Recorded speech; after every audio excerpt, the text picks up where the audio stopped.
सतगुरुदेव की जय।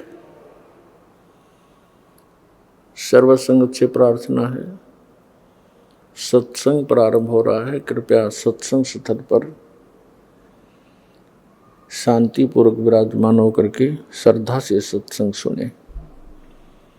परमेश्वर की प्यारी आत्माओं से पुनर्निवेदन है, सत्संग प्रारंभ हो रहा है। कृपया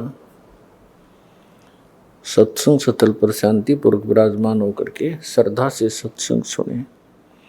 सत सही। संत रामपाल जी महाराज एक ऐसे महान संत जिन्होंने अपनी सतभक्ति, तत्व ज्ञान, करुणा और सेवा के बल पर समाज में नई मिसाल कायम की है।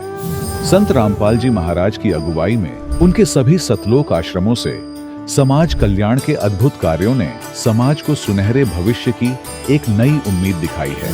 संत रामपाल जी महाराज से नाम दीक्षा लेने के बाद लाखों लोगों की लाइलाज बीमारियां जैसे कैंसर, एड्स आदि ठीक हुई। संत जी के ज्ञान से प्रेरित होकर उनके अनुयायियों ने लाखों यूनिट रक्तदान किया। संत जी ने लाखों बहन बेटियों का दहेज मुक्त विवाह करवाया।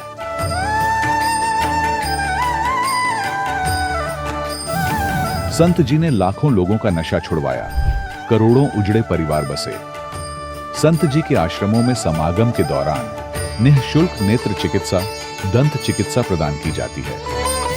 संत रामपाल जी महाराज द्वारा समय समय पर पर्यावरण संरक्षण के उद्देश्य से बड़े स्तर पर वृक्षारोपण किया जाता है। संत जी ने जरूरतमंदों को तत्काल राहत पहुंचाने के लिए एम्बुलेंस सेवा शुरू की। संत जी अपने अनुयायियों को देहदान के लिए प्रेरित करते हैं, जिससे मानवता की सेवा और चिकित्सा क्षेत्र में सुधार हो सके। संत रामपाल जी महाराज के सभी आश्रमों में हर रोज निःशुल्क भंडारा आयोजित किया जाता है, जहां हर वर्ग, हर जाति और हर धर्म के लोग एक साथ बैठकर भोजन करते हैं।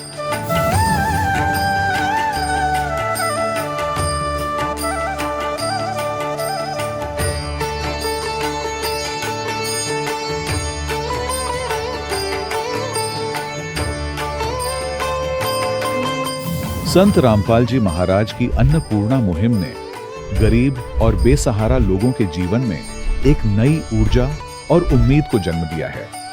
घर घर खाद्य सामग्री और जरूरी मदद पहुंचाकर संत रामपाल जी महाराज ने लोगों को दुख और मजबूरी से लड़ने की ताकत प्रदान की है।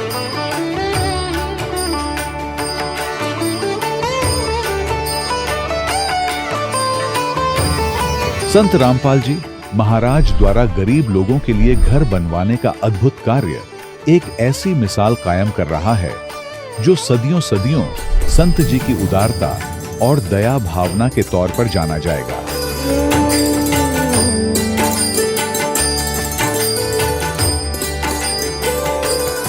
संत रामपाल जी महाराज के आश्रम में हजारों बुजुर्गों को सम्मान और प्यार के साथ जीवन जीने का अवसर मिलता है। उनके खाने, रहने और स्वास्थ्य की पूरी जिम्मेदारी संत रामपाल जी महाराज उठाते हैं।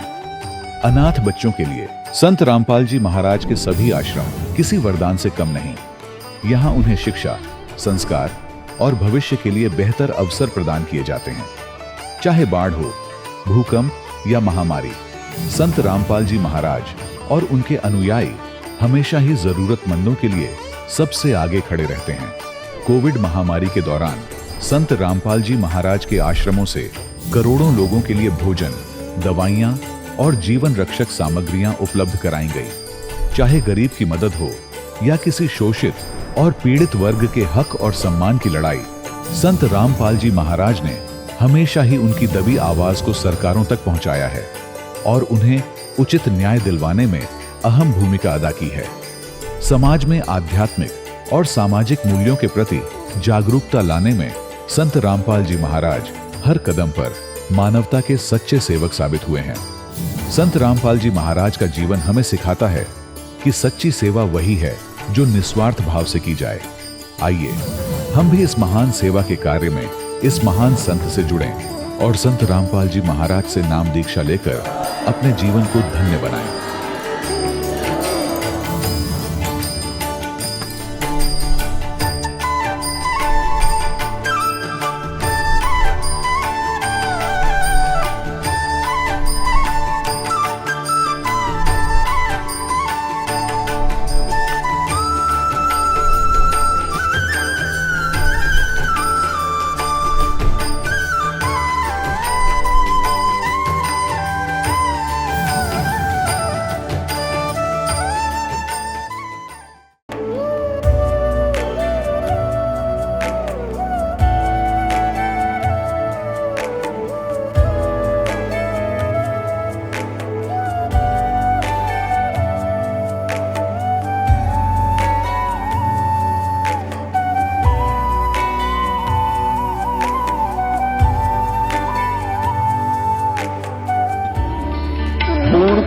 परमात्मा को पाने तथा उसका वास्तविक लाभ प्राप्त करने के लिए पवित्र बाइबल में प्रमाण है कि प्रभु ने मनुष्य को अपना ही स्वरूप बनाया।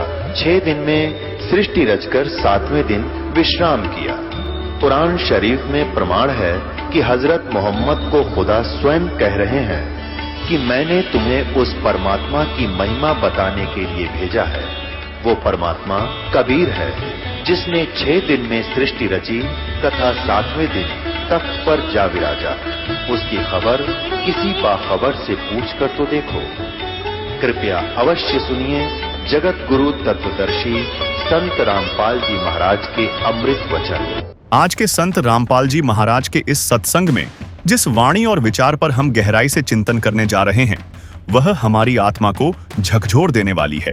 कबीर साहिब और संत नित्यानंद जी महाराज की अमर वाणियों में कहा गया है, क्यों भूली घर अपना, यह ना देश तुम्हार, फिर पीछे पछतावेगी, कर ले सोच विचार। इस संसार में आकर हम इस झूठे और क्षणभंगुर जगत को ही अपना असली घर मान बैठे हैं, लेकिन यह देश हमारा नहीं है। हमारा असली ठिकाना, हमारी आत्मा का असली घर कोई और है, और उस असली घर का रास्ता हमें कौन दिखा सकता है। बिन सद्गुरु ना पाइए घर अपने की राह। बिना सच्चे गुरु के इस ब्रह्मांड के उलझाव से निकलकर अपने निज घर पहुंचना असंभव है। आज के इस दौर में हमारे पास वेदों, गीता, पुराणों और संतों की वाणी रूपी कसौटी मौजूद है, जिससे हम सत्य और असत्य का निर्णय कर सकते हैं। आज के सत्संग में हम एक बहुत ही अद्भुत और प्रेरणादायक कथा के माध्यम से गुरु के महत्व और अहंकार के विनाश को समझेंगे। यह कथा है महर्षि वेदव्यास जी के पुत्र परम तपस्वी महर्षि सुखदेव जी की। सुखदेव जी जो जन्म से ही इतने ज्ञानवान थे कि माया के प्रभाव से बचने के लिए 12 वर्षों तक अपनी माता के गर्भ में रहे।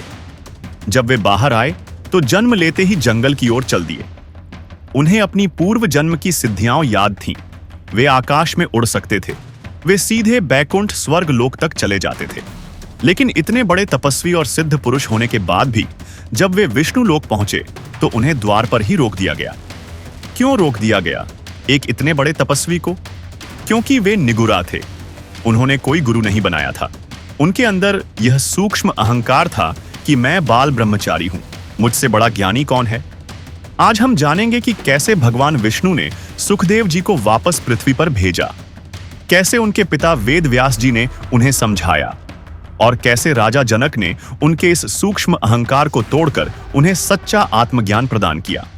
यह केवल कोई पौराणिक कथा नहीं है, यह हमारी और आपकी आत्मा के लिए एक आध्यात्मिक इंजेक्शन है, जो हमारे अज्ञान के रोग को मिटाने के लिए संत रामपाल जी महाराज ने सत्संग के माध्यम से बताया है। तो आइए शांत मन और पूरी श्रद्धा के साथ आज के इस अनमोल सत्संग से जुड़ते हैं और गुरु महिमा के इस ज्ञान को अपने हृदय में उतारते हैं। क्यों भूली घरे अपना, ये ना देश तुम्हारे, फिर पीछे पछतावेगी, कर ले सोच विचार। क्यों भूली घरे अपना, इस आत्मा को परमात्मा कबीर जी आकर के इसको सतर्क करते हैं, और परमात्मा से प्राप्त ज्ञान के आधार से अन्य संत भी इस आत्मा को यही संदेश देते हैं। क्या कहते हैं? क्यों भूली घरे अपना, ये ना देश तुम्हारे, फिर पीछे पछतावेगी, कर ले सोच विचार। बिन सतगुरु ना पाइए घर अपने की राह, संतों शरण लाग कर सुरत शब्द समा। शंख असंख्यों कोश है तेरे पिया का देश, एक पलक में पाइए ले सतगुरु उपदेश। सोन सलैली गैल है गगन मंडल के माही, प्रेम बिना पावे नहीं चाहे करोड़ समाधि लाए। नतानंद लो लायक चढ़ो महल मंझार, बहुर न भव जल आइए है ये सपना संसार। होले सुहागण सुरता त्यार, मालक गुर जाना तू तो। होले सुहागण सुरता त्यार, मालक गुर जाना। तेरा सोन शेखर बरतार, मालिक गुर जाना है तेरा। सोन शेखर बरतार, मालिक गुर जाना है। नाले दोले ओढ़ पैर लेकर 16 श्रृंगार, नाले दोले ओढ़ पैर ले कर 16 श्रृंगार। आज नहीं तय तड़के परसों आवेंगे तेरे लनिहार, मालिक गुर जाना है तू तो। होले सुहागण सुरता त्यार, मालिक गुर जाना है तू तो। होले सुहागण सुरता त्यार, है तेरा सोन शेखर बरतार, मालिक गुर जाना है तेरा। सोन शेखर बरतार, मालिक गुर जाना है। तेरे साथ किए कितनी जाली तू क्यों लारी वार, तेरे साथ किए कितनी जाली तू क्यों लारी वार। गुड़िया खेलत उम्र गंवा दी, लाया है नहीं बेचारे, मालिक गुर जाना। तो होले सुहागण सुरता त्यार, मालिक गुर है तेरा। सोन शेखर बरतार, मालिक गुर जाना है तेरा। सोन शिखर बर। सतगुरु मारे बानिया है करते बिणज व्यवहार, सतगुरु मारे बानिया है करते बिणज व्यवहार। बिन डांडी बिन पालड़े है तोले दिया संसार, मालिक गुर है तेरा। होले सुहागण सुरता त्यार, मालिक गुर है तेरा। सोन शेखर बरतार, मालिक गुर जाना है तेरा। सोन शेखर बरतार। सोन शिखर में सेज पिया की, हंस हंस कर ले प्यार। सोन शिखर में सेज पिया की, हंस हंस कर ले प्यार। कहे कबीर सुनो मेरी सजनी, लूटो न अजब बहार, मालिक गुर जाना है तू तो। होले सुहागण सुरता त्यार, जाना है तेरा। सोन शिखर बरतार, है तेरा। सोन शिखर बरतार, मालिक गुर जाना है तू तो। होले सुहागण सुरता त्यार, सच साही। अब इसमें क्या बताया है, क्यों भूली घर अपना। वैसे ये जो पहले वाला जो वाणी है ये संत नित्यानंद जी की है, लेकिन संत नित्यानंद जी विष्णु उपासक थे। संत गुमानी दास जी जो इनके गुरुदेव थे वो विष्णु जी के उपासक थे। और दिल्ली के अंदर एक चरणदास नाम के एक संत हुए हैं जिनको सुखदेव ऋषि आकर मिले थे स्वर्ग से, और उनको शिष्य बनाया था चरणदास जी को। तो दिल्ली के अंदर चरणदास नाम से एक संस्था है वैष्णव संतों की।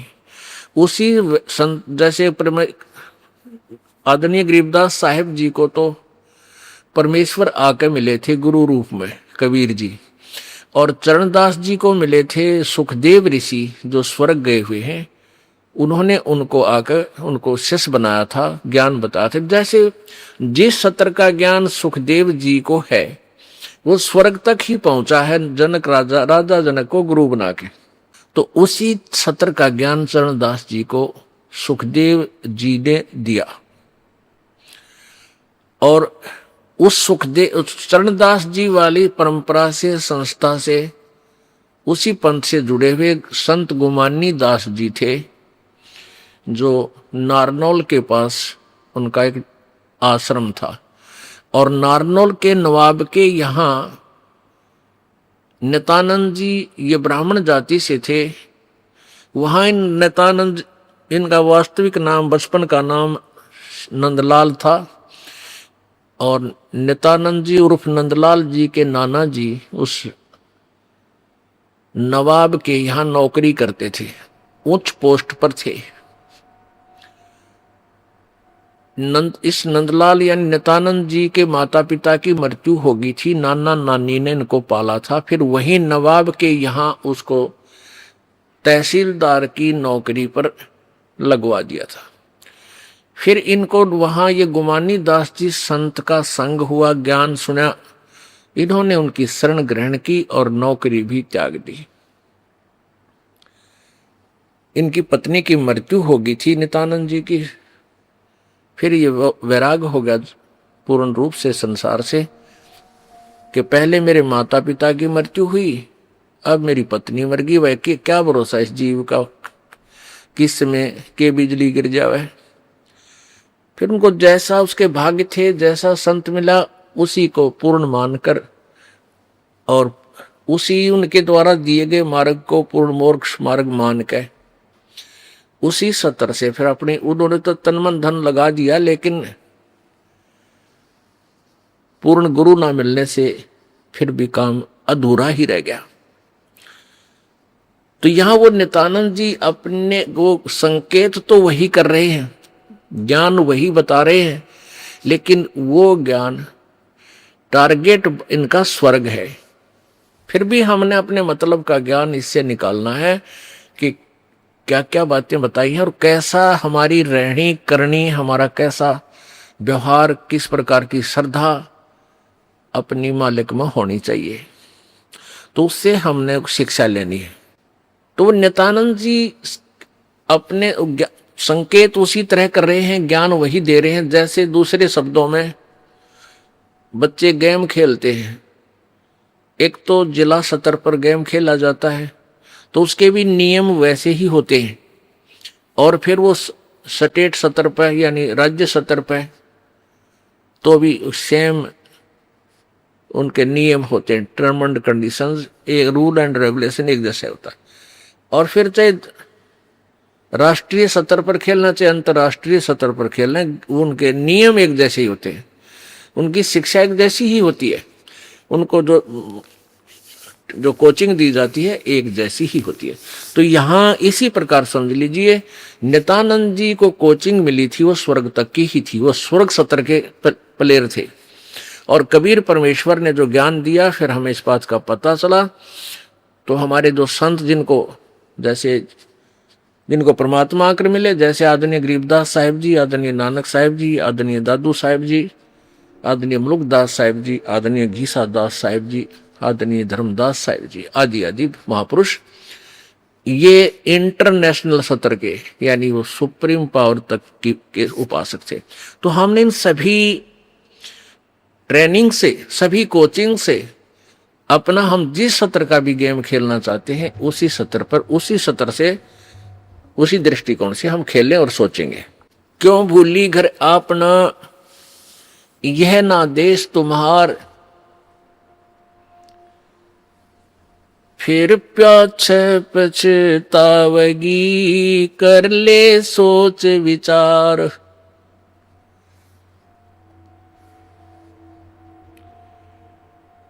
फिर वहां जाने की विधि, यानी फिर सबसे पहला कदम कौन सा है? बिन सतगुरु ना पाइए, घर अपने की राह, संतों शरण लाग कर, सुरत शब्द समा। अब क्या बताना चाह रहे हैं महात्मा जी? बिन सतगुर ना पाइए, घर अपने की राह। जिस भी घर में जिसने जाना है, उस सत्र का, वहां का गाइड आपके पास हो तो आपको ले जा सकता है, नहीं तो इतना उलझेड़ा इस ब्रह्मांड में आप 100 जन्म, लाख जन्म, करोड़ जन्म भी नहीं जा सकते। भक्ति जैसी करोगे उसका पुण्य यहीं आप खा खर्चते रहोगे। अब परमात्मा कबीर जी भी यही बताना चाहते हैं, गुरु बिन माला फेरते, गुरु बिन देते दान, गुरु बिन दोनों निष्फल हैं, चाहे पूछो वेद पुराण। कि सबसे पहला कदम गुरु बनाना ही होगा। अब वो आपका भाग्य है, वो नकली गुरु है या असली, उसको आपने जांचना भी पड़ेगा, क्योंकि अभी तक हमारे पास कोई ऐसा पैमाना नहीं था जिससे हम नकली और असली को नाप सकें। अपनी अपनी कह गए इस दुनिया के मां, बिन साहिब की बंदगी कहीं ठोर ठिकाना ना। अपनी अपनी कह रहे हैं, कोई कुछ बात ज्ञान दे रहा है, कोई कुछ कह रहा है, कोई कुछ थ्योरी बनाकर बोली श्रद्धालु आत्माओं को मिसगाइड कर रहा है, और वो पुण्यात्माएं उनको ओरिजिनल गुरु मान के उनके ऊपर समर्पित है। अब डुप्लीकेट नोट 1000 का है चाहे 500 का, और अच्छा थैला ठोक रखा है, और गए आप बैंक में देने के लिए, वो सारे रिजेक्ट। फिर अब व्यर्थ में बोझ मरते अंडे, और लुट गए पिट गए, वो काम बनिया नहीं। तो ऐसे नकली गुरुओं को पहचानना पड़ेगा। उसकी पहचान अब कराई जा रही है पवित्र वेदों, पवित्र गीता जी, पवित्र पुराणों और पवित्र सच्चिदानंद घन की अमर वाणी यानी कबीर वाणी। ये तो ओरिजिनल नोट समझ लो। अगर इनके अनुसार जो ज्ञान देता है वो ओरिजिनल गुरु है, इनसे विपरीत जो भक्ति विधि और ज्ञान दे रहा है वो डुप्लीकेट है। बहुत आसानी से समझ जाएंगे, क्योंकि आप भी शिक्षित हो गए हो। पहले तो हमारे पूर्वज शिक्षित नहीं थे, और जैसा भी जिसने कोई दंत कथा सुनाई, हमने यही सुन जान कर ग्रहण कर लिया कि ये जो गुरु जी है संस्कृत भाषा बोलता है, इसने वेदों को, गीता जी को, पुराणों को पढ़ा है और ये सही बता रहा है, लेकिन वो बिल्कुल गलत बता रहा था। तो यहां जो नित्यानंद जी थे, ये एक स्वर्ग तक के साधक थे, लेकिन इन्होंने भी तन मन धन लाके वही प्रोसीजर है, एक जैसी ही विधि है। चाहे आप स्वर्ग की साधना कीजिए, चाहे ब्रह्म की कीजिए, चाहे ब्रह्मा विष्णु महेश की कीजिए, चाहे पूर्ण ब्रह्म की कीजिए, श्रद्धा और साधना वो वेदों और गीता अनुसार ही करनी होगी। बिन सतगुरु ना पाइए, घर अपने की राह, संतों शरण लाग कर, सुरत शब्द समा। बिना सतगुरु के अपने, जहां तूने जाना है, जहां तेरा लोक है, ठिकाना, वहां आप नहीं जा सकते, कभी भी नहीं जा सकते। जैसे ये सुखदेव ऋषि थे, इनका व्यास जी इनके पिताजी थे, और ये अपनी मां के गर्भ में 12 वर्ष तक रहे थे। क्योंकि पिछले संस्कारों से, पिछले पुण्य से इसकी बैटरी, इसका सूक्ष्म शरीर सिद्धि से चार्जड था। और इसको ये ज्ञान, इस जीव को गर्भ में ये ज्ञान होता है कि बाहर जाते ही तेरी बुद्धि पर पत्थर पड़ जाते हैं, उसके बाद कुछ भी याद नहीं रहता। ये तीनों गुण, रजगुण ब्रह्मा, सतगुण विष्णु, तमगुण शिव जी, इनसे निकल रहा एक एक गुण का प्रभाव ये प्रत्येक प्राणी को यहां अचेत कर देता है। फिर इसको नए सिरे से सिखाया जाता है, ये तेरा बेटा है, या ये तेरी माँ है, ये तेरे पिता है, ये तेरी बुआ या चाची या ताई। वो नाते रिश्ते, वहां का व्यवहार, उसको नए सिरे से फीड किया जाता है। ये जीवात्मा अचेत हो जाती है। तो फिर इसके बाद ये जीव गलतियों पर गलती करता है। फिर इसलिए परमात्मा आते हैं, संत रूप में आते हैं, हमें फिर दोबारा जागृत करते हैं कि तुम परमात्मा भजने के लिए मनुष्य शरीर प्राप्त कर आए हो, अब भूल गए बच्चों, तुम याद करो उस गर्भ में किए हुए वचन को। तो जब इसको पता चला कि भाई बाहर जाते ही बात बिगड़ेगी और ये तीनों गुण हमें फिर प्रभावित करेंगे, ये तीनों देवता एक एक इंजेक्शन ला देते हैं बाहर आते ही अपने अपने गुण का, ऑटोमेटिक्स। ये ना ब्रह्मा का बस की, ना विष्णु का, ना शिव की। इनके अंदर से निकल रहा गुण ये प्रभावित करता ही करता है। तो 12 वर्ष तक ये मां के गर्भ से बाहर नहीं आया। कौन? सुखदेव ऋषि। अब 12 वर्ष जब मां के गर्भ में रहते हो गए, तब ब्रह्मा, विष्णु और शिव ये तीनों आए। व्यास जी की पत्नी से कहा कि तेरे गर्भ में एक बालक है, हम उससे कुछ बातें करना चाहते हैं। व्यास की पत्नी ने कहा कि मुझे तो ये भी नहीं मालूम कि मेरे पेट में बच्चा है या नहीं, क्योंकि जितनी भक्ति चार्ज होती है, सिद्धि होती है, उससे अनहोनी होने लग जाती है। 12 वर्ष की का बच्चा पेट में, मां ने बेरा भी को ना, तो इसलिए मां खुश तो हुई कि मेरे पेट में लड़का है। तो उसने कहा यो बच्चा तो सुखदेव है, सुख दिया इसने मुझे, यानी दुख नहीं दिया। मां जब बच्चा पेट में होता, मां की स्थिति कुछ ज्यादा ही बिगड़ी हुई रहती है, कदे उल्टी पड़े, कदे खट्टे मीठे नजीक रहे, कदे गोटे टूटे रहे, को अभी पी आई, कदे लो हो जा, परेशान रहती है। लेकिन कहते हैं उसके कारण नहीं हुआ। तो सुखदेव, इसलिए मां ने उसको पेट में ही सुखदेव नाम रख लिया। और दूसरा कारण ये बताते हैं कि वो श्री भगवान शिव जी ने पार्वती को ज्ञान दिया था, जहां पर वो अमरनाथ बताते हैं, उस एक सूखे पेड़ के नीचे बैठ के, उस सूखे पेड़ की खोगर में एक तोते ने, मादा तोते ने अंडे दे रखे थे। तोती ने जो स्वस्थ अंडे थे वो तो बच्चे बन के उड़ गए थे भगवान शंकर की आदेश देने पे,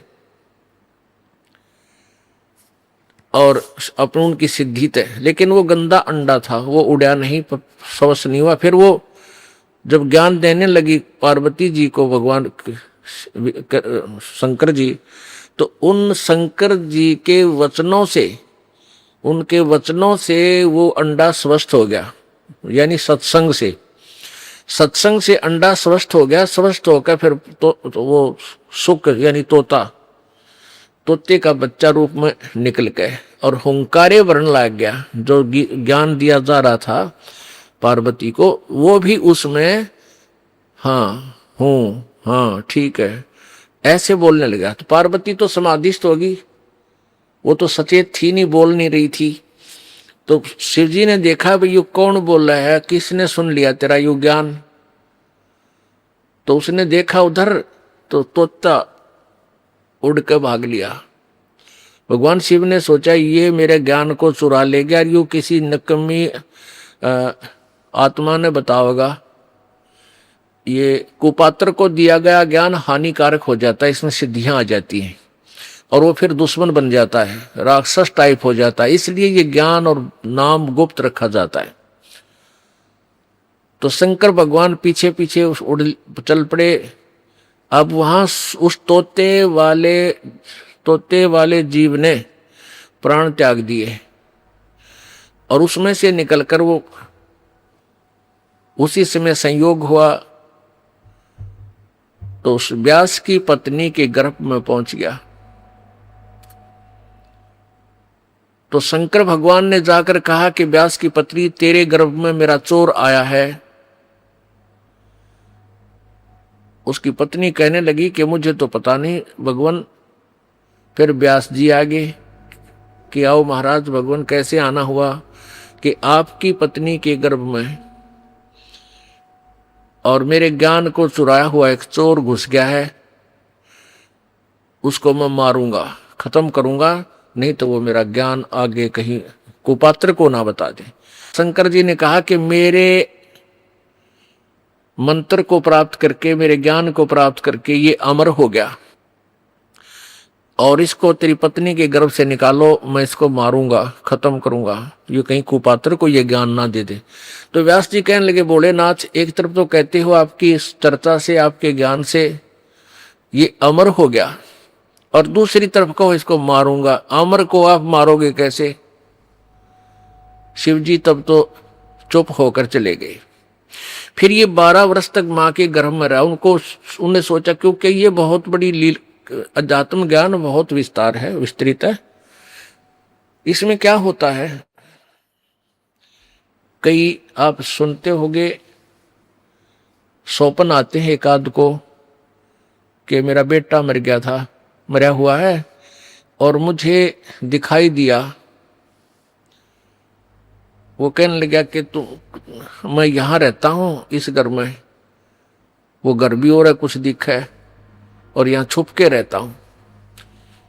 एक बच्चा जो था उसको पुनर्जन्म की याद थी, उसको पुनर्जन्म की याद थी अपने की, और वो 5-6 वर्ष का होते ही अपने पुनर्जन्म की सारी बातें, घर भी, गांव भी, नाम भी, माता पिता के, पत्नी के भी नाम बता दिए। वहां जाकर उन्होंने वेरीफाई भी किया कि सचमुच ये वही है। तो क्या बताता है कि उसकी मृत्यु हो गई थी किसी एक्सीडेंट में। और फिर क्या बताता है कि ये जो मेरे माता पिता वर्तमान वाले हैं, ये कहीं से आ रहे थे, मैं इनके साथ साथ आ गया और फिर मां के पेट में प्रवेश कर गया।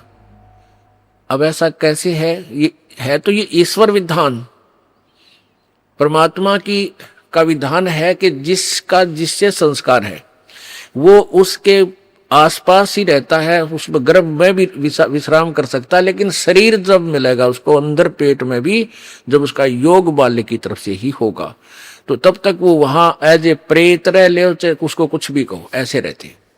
तो उसको व्यास जी को इस बात का यकीन नहीं हुआ, क्योंकि पेट में ना कोई भारीपन, ना कोई ऐसी बात। तो उनको ये मालूम है कि वैसे भी शरण ले लेते हैं ऋषि लोग, ये पितर बने हुए,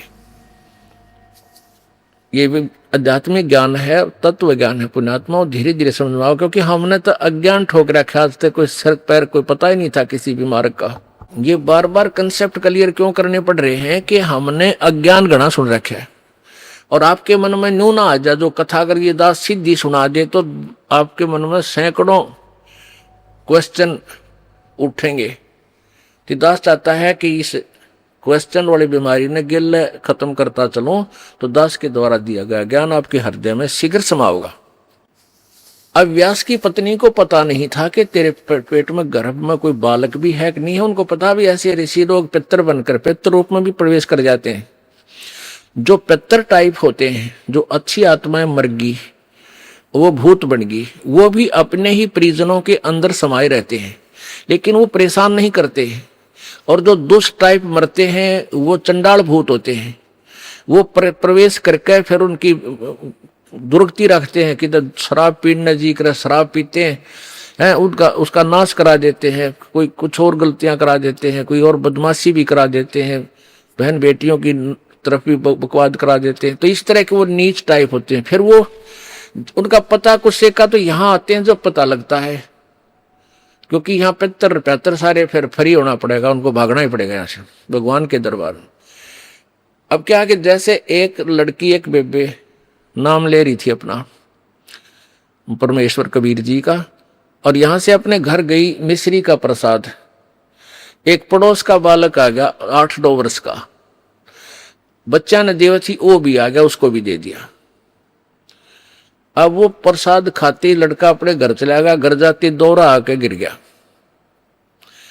अब वो पड़ोसी शर हो गए, पता नहीं इसने क्या खवा दिया हमारे बालक ताई, अर्तन ने मेरा छोरा मार दिया। अब वह कहने लगी, देखो वैसे तो आप कुछ भी कहो, ये इसे बालक ने मरा तो नहीं, वो फिर ठीक हो गया, लेकिन 2 घंटे के बाद होश में आया। अब उस बहन ने बताया कि मैंने तो यही प्रसाद अपने बालका ती दिया था, यही आप कहते दिया था, इन्हें पूछ लो चाहिए, मेरा कोई उद्देश्य नहीं। फिर उसने आके यहाँ बताया कि महाराज जी ऐसे ऐसे हमने उस लड़का था पड़ोस में, उसने प्रसाद दे दिया, उसको दौरे आ गए और मेरी तो जान न साका कर दिया उन्हें, तो इसलिए हमने मना कर रखा किसी को ये प्रसाद मत दो। क्योंकि वो क्या था कारण कि वो प्रसाद देने से उसमें प्रेत विद्यमान था, उन्हीं का कोई पत्थर था, और वो प्रसाद खाने से परमात्मा की वाणी से उसमें वो चार्ज हो रहा था। प्रसाद उसी को कहते हैं, जैसे भगवान शंकर जी के, शिव जी के वचनों से वो गंदा अंडा चार्ज हो गया, वो उसमें फिर दोबारा से चेतनता आएगी, स्वस्थ हो गया। तो इस भगवान के वचनों से, वाणी से आप यहाँ आते हो, आपको कोई बीमारी है छोटी मोटी, तो इन वचनों से, सत्संग से भी राहत मिलनी शुरू हो जाती है। और अंदर बच्चा भी कोई ऐसा गड़बड़ वाला हो तो भी स्वस्थ होना शुरू हो जाता है। ठीक है, हम तो दास हैं, फिर भी हमारी कथा परमात्मा ही की सुना रहे हैं। तो इस तरह ये बहुत लाभ देता है। आप बालक को, डॉक्टर को पता होता है कौन सी मेडिसिन और इसको कहाँ असर कर रही है। तो वो क्या था, मैंने उसको बताया, बेटी उसमें प्रेत था, अरे प्रसाद खान दे उसका लागे लठ, वो छोरे मत निकलना नहीं चाहा था, वो इस तरह बेहोश हो गया, फिर वो छोड़कर उसने उसमें से निकलना पड़ा, फिर वो लड़का होश में आ गया। तो ऐसी गलती मत करो, तुम बदनाम भी होगे। उनको कोशिश करो फिर समझाने की, नाम दिलाने की, अपने मित्रों को, भाई बहनों को, पड़ोसियों को, क्योंकि मालिक के दरबार में फिर ये नहीं रहते। तो कहने का भाव दास का ये है कि ऐसी स्थिति में सुखदेव जी उसके गर्भ में पहुंच गया, और गर्भ धारण चाहे 10 दिन बाद हुआ हो, शरीर तैयार होना शुरू हुआ, फिर वो उसमें प्रवेश कर जाते। शरीर जो बनना शुरू हुआ माता पिता का योग से, तो उसमें फिर वो जो शरीर में अंग कुछ ऐसी भी होता है कि महीने 2 महीने 20 दिन के बाद भी प्रवेश कर जाती हैं, जो आत्माएं सिद्धि युक्त होती है, ईश्वरीय शक्ति युक्त होती है। जैसे एक बहुत से प्रमाण है कि एक ये बताते हैं ना, एक 1000 वर्ष तक जीवित रहा, वो क्या करते थे, भक्ति करते रहते और अपने प्राणों को रोक कर रखते, समाधिस्थ रहते, 10वें द्वार पर श्वास रोक लेते हैं काफी समय तक।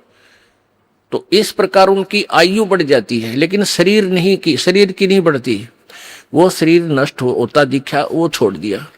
वो क्या, कई कुछ ऐसे कबीले हैं जो जल प्रवाह कर देते हैं, अपने कोई मृत्यु को प्राप्त हो जाता है बेटा या बेटी, तो वो क्या करते थे ऋषि, कोई युवा शरीर आ रहा होता है ऐसे बहता हुआ, तो उसमें प्रवेश कर जाते हैं।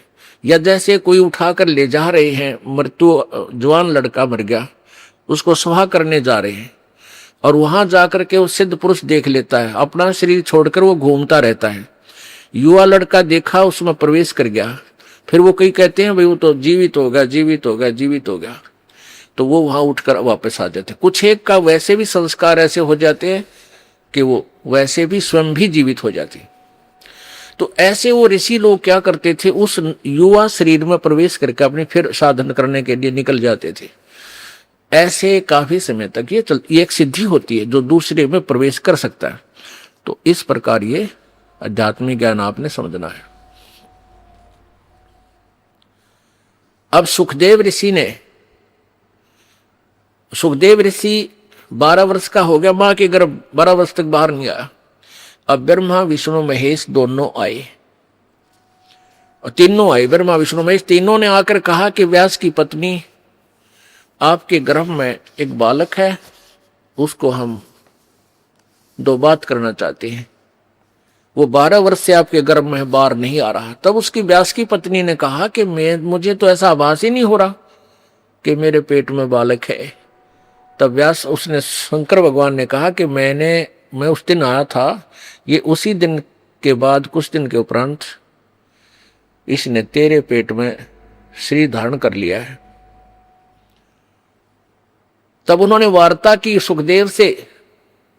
ब्रह्मा विष्णु महेश ने कहा कि सुखदेव बाहर आजा महात्मा भक्त, अब 12 वर्ष तक मां बच्चों को गर्भ में रखेंगी, ये हमारी परंपरा बिगड़ रही है भाई। 9 महीने मुश्किल हो जाते एक मां ने बच्चे को पेट में रखना, और ये कि तने तो रिवाज बदल दी हमारी। 12 वर्ष तक अगर पेट में सारे रहने लग गए तो समस्या पैदा हो जाएगी, तू बाहर आ जा। अब सुखदेव ऋषि बोला कि भगवान आप बाहर आते ही आप हमें अचेत कर देते हो, फिर हमें कुछ भी सुध नहीं रहती। अब मुझे पता है कि मनुष्य जीवन कितना कीमती होता है, ये केवल परमात्मा पाने के लिए, आत्म कल्याण कराने के लिए मिलता है। और बाहर आने के बाद किसी को कुछ भी सुध-बुध आपके इन गुणों के द्वारा अचेत कर देने से किसी को भी नहीं रहती। आप अपने इन गुणों को रोक लो, अपनी इस त्रिगुणमयी माया को स्टॉप करो, कुछ देर के लिए बंद करो, तब मैं बाहर आऊं। अब ब्रह्मा विष्णु महेश बोले भाई इतनी तो हमारी भी पावर को नहीं, हमें इसने रोक सके। हम 1 सेकंड का भी 10वां हिस्सा इतनी देर रोक सकते हैं, इससे ज्यादा हमारी पावर नहीं हम इसको रोक सके।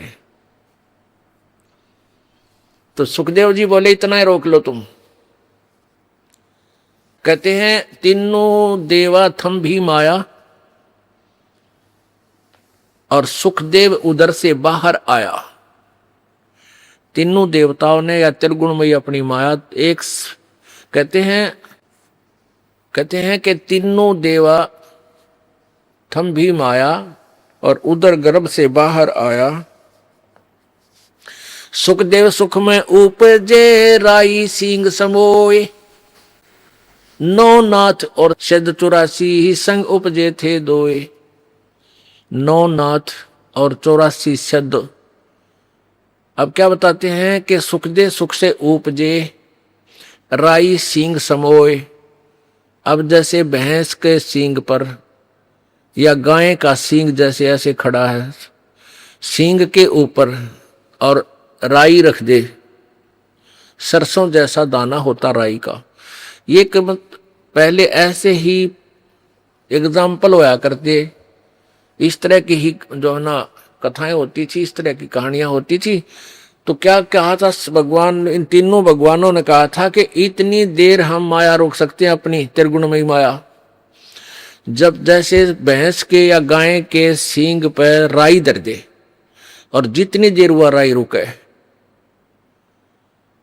यानी बस ये समझ लो इतनी देर।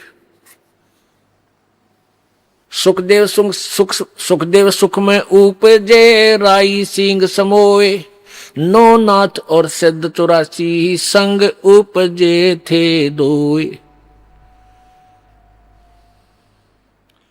अब जब इन तीनों देवताओं ने इतनी देर माया रोकी थी, अपनी त्रिगुणमयी माया, अपने इन गुणों को स्टॉप किया था, इससे ज्यादा रोक नहीं सकते, इनको बहुत प्रेशर है। तो उस समय कहते हैं इन 94 बच्चों का जन्म हुआ था। उस समय 94 बच्चे जन्मे थे। उस मुहूर्त के, उस फ्रिक्शन के, उस सेकंड में उनको भी चेतना रह गई थी मालिक के पाने की। तो उनमें से 9 तो नाथ बन गए, 84 शब्द कहलाए, और जो 94 मां था यो सुखदेव।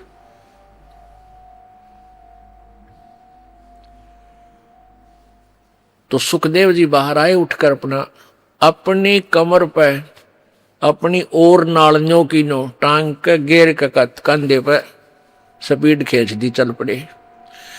अब पुत्र के बारे में, पुत्र का मोह और पुत्र प्राप्ति बड़े सौभाग्य से मानी जाती है, जैसा कि इन लोक वेद वाले ने सबके घर ये इंजेक्शन ला रखा है और सभी पुत्र की इंतजार करते थे।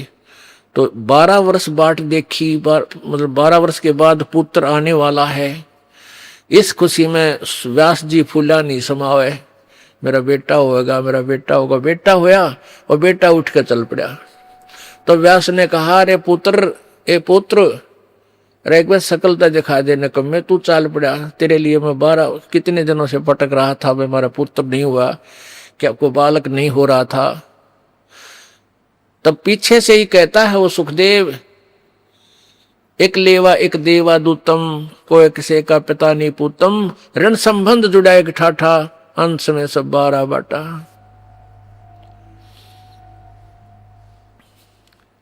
व्यास जी, सुखदेव जी कहने लगे, ऋषि जी, कोई किसी का बेटा ना और कोई किसी का बाप ना जाने कितनी बार तू मेरा बेटा बन लिया, ना जाने कितनी बार मैं तेरा बाप बन लिया, और ना जाने मैं कितनी बार तेरा बेटा बन लिया, तू मेरा बाप बन लिया। ये तो इनका पीछा छुटवाना पड़ेगा, और मैं ना देखूं तेरे का, ना मुझे भी तेरे में मोह हो गया तो फिर क्या करूंगा। इसलिए ऐसे ही निकल गया, आकाश में उड़ गया थोड़ी दूर जाके। क्यों? व्यास पीछे पीछे चल रहा था, बेटा आजा बेटा, एक बार। अब उसने आकाश में उड़ गया। आगे जाके फिर अपनी आप और नाल काट के पत्ते पुत्ते बांध के, पहले तो बालक से 10-12 वर्ष के वही अड्डे जाया करते ने, तो उसने फिर अपनी साधना शुरू की। उस साधना से पिछले जन्म की बैटरी चार्ज से स्वर्ग में पहुंच जाता था सुखदेव ऋषि। यह स्वर्ग किसे कहते हैं? स्वर्ग एक रेस्टोरेंट होता है, और वहां पर साहूकार, सेठ व्यक्ति, पैसे वाले, धनी ही जा सकते हैं, ना रेस्टोरेंट में गरीब व्यक्ति क्या नहीं जा सकता। जिस पर पूंजी को ना, जिसके पास पैसे हैं वो धनी है, वो किसी भी जाति वर्ग का है, यानी यहाँ किसी वर्ग से नहीं, धनी से मतलब है। तो जैसे यहाँ राम नाम के यानी सिद्धि भक्ति पुनों के जो धनी हैं वो स्वर्ग जाते हैं, और स्वर्ग के अंदर अपने पुनों को अक्षीण करके फिर वापस आ जाते हैं। स्वर्ग एक रेस्टोरेंट समझ लो, एक होटल समझो। जैसे गर्मियों के दिनों में यहाँ हरियाणा, राजस्थान, उत्तर प्रदेश, पंजाब, मध्य प्रदेश आदि क्षेत्रों में भयंकर गर्मी पड़ती है मई और जून में, और जिसके पास कुछ पैसे हैं, एक्स्ट्रा सेठ है, धनी है, वो 2 महीने कुल्लू और मनाली हिली स्टेशन यानी पहाड़ी क्षेत्र में चले जाते हैं। वहाँ रेस्टोरेंट यानी होटल में कमरा किराए पर लेते हैं और वहीं खाना खाते हैं, और 2 महीने 10-20 हजार रुपये जो वो लेके जाते हैं, उन 10-20 हजार रुपये को वहाँ खर्च करके और फिर वापस अपने कर्म क्षेत्र में आ जाते हैं, जहाँ उनकी दुकान, बिजनेस, व्यापार है। और वहाँ 20 हजार रुपये अपने खा खर्चाए, बर्बाद कराए। अब फिर नए सिरे से फिर माया जोड़ो, 20-30 हजार रुपये बच जावे तो फिर कुल्लू मनाली अगले वर्ष फिर गर्मियों में चले जाओ, और फिर जेब कटवा के फिर वापस आ जाओ। तो कहने का भाव ये है कि ये स्वर्ग जो है ये एक रेस्टोरेंट है, और वहां यहाँ के पुण्यकर्मी प्राणी ही यहाँ इकट्ठी की हुई माया, धन, पुण्य, उनके आधार से स्वर्ग जाते हैं। तो ये स्वर्ग पर जैसे प्रत्येक शहरों में रेस्टोरेंट होते हैं, होटल होते हैं, तो एक तो कॉमन स्वर्ग है जिसका राजा इंद्र है, और प्रत्येक भगवान, जैसे भगवान ब्रह्मा, भगवान विष्णु, भगवान शिव जी की अलग से राजधानियां हैं, वहां पर भी एक स्वर्ग है। वो इस कॉमन स्वर्ग से भी अच्छा रेस्टोरेंट वहां अलग से है। सब जगह ऐसा उन्होंने अलग से अपना, जो इनके जैसे विष्णु जी के उपासक हैं वो विष्णु लोक में चले जाते हैं, वहां उनका रेस्टोरेंट बना रखा, खाओ खर्चो मौज, यहाँ करो मौज। और फिर ऐसे विष्णु के उपासक विष्णु लोक में चले जाते हैं उनकी राजधानी में, तो वहां भी रेस्टोरेंट यानी स्वर्ग है। जो ब्रह्मा जी के उपासक ब्रह्मा के लोक में, देवी के उपासक देवी के उस रेस्टोरेंट में, स्वर्ग में चले जाते हैं, देवी धाम पर बने हुए उस रेस्टोरेंट यानी स्वर्ग में। तो ये सुखदेव ऋषि स्वर्ग में जाता था, सशरीर चला जाता था, और वहां के व्यक्ति, वहां के जितने भी देव पुरुष थे वो उनकी बड़ा सत्कार करते थे, आदर करते थे कि भी बड़ा सिद्धि वाला व्यक्ति है, ऐसे इसे कलयुग में ना ऐसे समय में और उड़कर आ जाता है। एक दिन वो विष्णु जी के लोक में चला गया। कौन? सुखदेव। उसकी पिछले पनों की बैटरी चार्ज थी, पिछले पनों से उसके शरीर में वो सिद्धि शक्ति थी। एक सिद्धि आकाश से उड़ जाई, एक सिद्धि जल पैर न लाई, एक सिद्धि कुछ खावन पीवे, एक सिद्धि जो बहु जुग जीवे। इस तरह ये 24 सिद्धियां हैं। उनमें से एक आकाश में उड़ जाने वाली सिद्धि सुखदेव को प्राप्त हुई और हल्दी की गांठ से पंसारी बन गया, महर्षि सिद्ध बन गया। अब वो विष्णु लोक में पहुंच गया, जो कारण अला अला वो वहां पहुंच गया।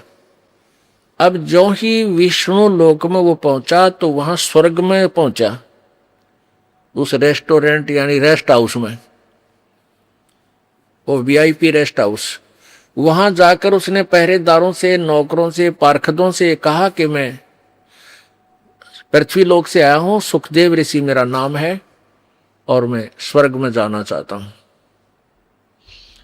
अब उनने वहां जो गेट कीपर थे, सेवादार थे, पहरेदार, पौलिया बोलते हैं, यानी जो डोडी में जो बैठे रहते हैं, उनसे जाकर कहा तो वो कहने लगे जी ठीक है, आओ ऋषि जी, आपके गुरुजी कौन है?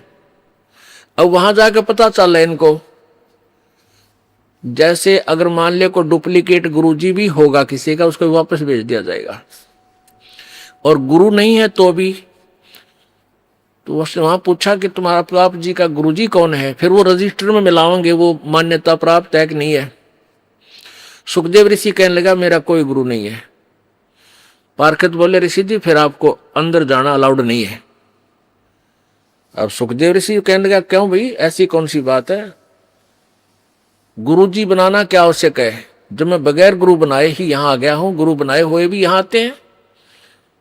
तो बोले जी हमने तो इस बात का पता नहीं क्यों आवश्यक है क्यों नहीं, पर आदेश भगवान विष्णु जी का है कि जिसका गुरु नहीं है वो स्वर्ग में प्रवेश नहीं कर सकता, इस रेस्ट हाउस में नहीं जा सकता। सुखदेव बोला भाई मैं भी ये बैठ गया यहां पर और कह दो भगवान ने मैं स्वर्ग में जाऊंगा, नहीं मेरी बात कराओ, तुम अपने घर से बना रखी तुमने ये बातें, या मेरी बात कराओ भगवान से। वो पर जो पहले तो नौकर थे, सेवक थे, दास थे, वो गए भगवान के पास के प्रभु एक सुखदेव नाम के ऋषि आए हैं पृथ्वी लोक से, उनका कोई गुरु नहीं है और वो अंदर जाने की जिद कर रहे हैं, हठ कर रहे हैं। हमने आपका आदेश भी सुना दिया पर वो मान नहीं रहे हैं, वहीं बैठे हैं। तो विष्णु जी ने कहा यहां लाओ बुला के। अब जो बुलाकर ले गए ऋषि जी को, अब देखो पुण्यात्मा, सुखदेव ने सोचा तो नहीं था कि भगवान मैंने शाबाशी देंगे, कि वाह बेटा वाह कमाल कर दिया ऋषि जी, तने तो बड़ी कमाई करी, बड़ा उत्तम बच्चा है तो बड़ा खुश होंगे और सीने से लगाएंगे, बहुत अच्छी आत्मा है, सतगुण युक्त भगवान है। अब जब वो सामने खड़ा हुआ सुखदेव ऋषि, तो भगवान विष्णु ने कहा भी यहां किस लिए आया ऋषि जी, कारण बता यहां आने का। जब चेहरे पर वह रौनक ना देखी भगवान का, वादा फ्यूज तो उड़े हो लिया, बात तो बिगड़ गई। कहने लगा भगवान मैं रेस्ट इस स्वर्ग में एंटर करना चाहूं था, आपके पार्षद ना करने देते। भगवान ने पूछा अपने नौकरों से भाई क्यों नहीं जाने देते ऋषि जी को, क्या कारण है। पार्षदों ने बताया, उन सेवादारों ने बताया कि भगवान इन गुरु को नहीं बना रखा, ये विदाउट गुरु है, निगुरे हैं ये। तब भगवान विष्णु बोला अरे सुखदेव तेरी मति मारी गई, तने कोई गुरु नहीं बना रखा। अगर नहीं भगवान कि जाओ और गुरु धारण करो और फिर यहां आओ बेटा, क्यों नहीं रस्ट तुझे स्वर्ग में रखेंगे, बगैर गुरु के यहां आ नहीं सकता, ये नियम है भगवान, अध्यात्म नियम है। अब सुखदेव कहता है कि भगवान उस पृथ्वी लोक पर मेरे तुलना में मेरे बराबर कोई संत ऋषि नहीं है, मैं किससे को गुरु बनाऊं। अब विष्णु जी बोले भाई यह भी तेरी कमजोरी है, यह भी कमजोरी है तेरे अंदर, यह भी एक निकम्मापन बोल रहा है जब तू अपने आप को इतना महान बना बैठा। एक बूढ़ा एक डॉक्टर के पास गया। अब अस्थि पिंजर सा रह रहा, बूढ़ा कति कमजोर, हड्डी चाम सूख गया, मांस सूख रहा। डॉक्टर से कहने लगा डॉक्टर जी मैं जब खड़ा होता हूं मुझे चक्कर आवे हैं, चक्कर से आते हैं। अब डॉक्टर ने देख लिया अस्थि पिंजर रह रहा बूढ़ा ने बोला बाबा जी तेरा कमजोरी है, यानी शारीरिक वीकनेस है, यानी आपका शारीरिक कमजोरी है, ताकत कोई ना रही, बुढ़ापा आ गया। कहने लगा मेरी पिंडियां में दर्द हुआ है, पिंडी भड़के हैं, यानी पिंडलियों में पीड़ा रहती है। डॉक्टर बोला कमजोरी है। ने बोला कट दुख है डॉक्टर जी, कमर में दर्द रहता है। डॉक्टर बोला कमजोरी है। और बूढ़ा छोम आ गया, गुस्सा हो गया। ने बोला तू डॉक्टर है गम चक्कर है, एक के बाद जाना है कमजोरी है कमजोरी है, और भी के लाल हो गया। डॉक्टर बोला बाबा यह भी कमजोरी है, क्योंकि कमजोर आदमी ने गुस्सा गड़ा हुआ है, जिसमें शारीरिक बल नहीं होता उसमें क्रोध भी गणा उसे, तो यह भी एक कमजोरी है तेरी के लक्षण है। तो उस समय भगवान से विष्णु ने कहा कि यह भी तेरी कमजोरी है सुखदेव, जो तू अपने आप को एक महान मान रहा है।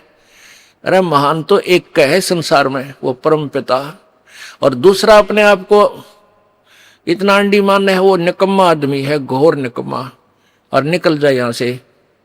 और कहा अग जाके राजा जनक को गुरु बना, राजा जनक से उपदेश ले, वो आज के वक्त में मेरे सत्र का और स्वर्ग सत्र का वो मान्यता प्राप्त गुरु है।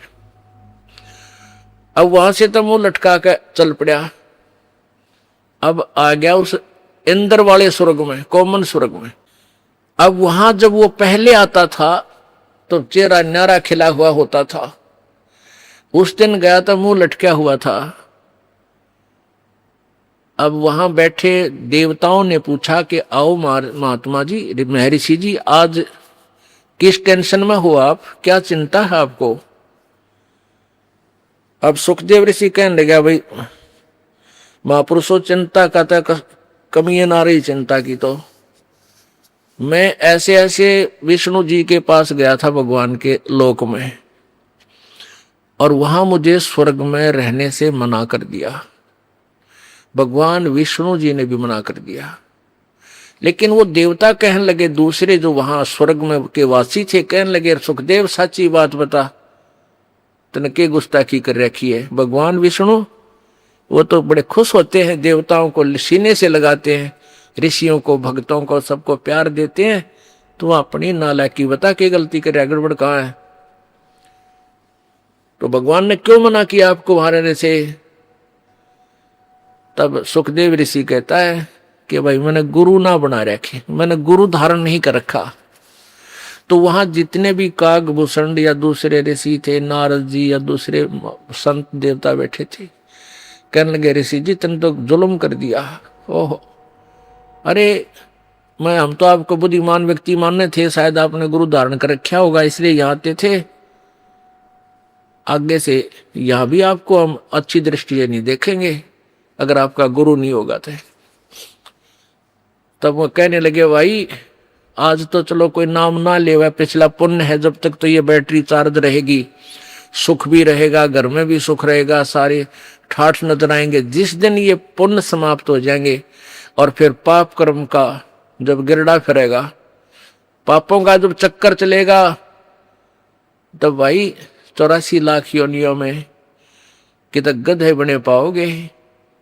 जो ही उन्होंने कहा कि 84 लाख योनियों में अगर गुरु लेकर के पुनः बैटरी चार्ज नहीं की, गुरु से उपदेश नहीं लिया, गुरु नहीं बनाया, तो अगले जन्म में गधे की योनि में भी जा सकते हैं।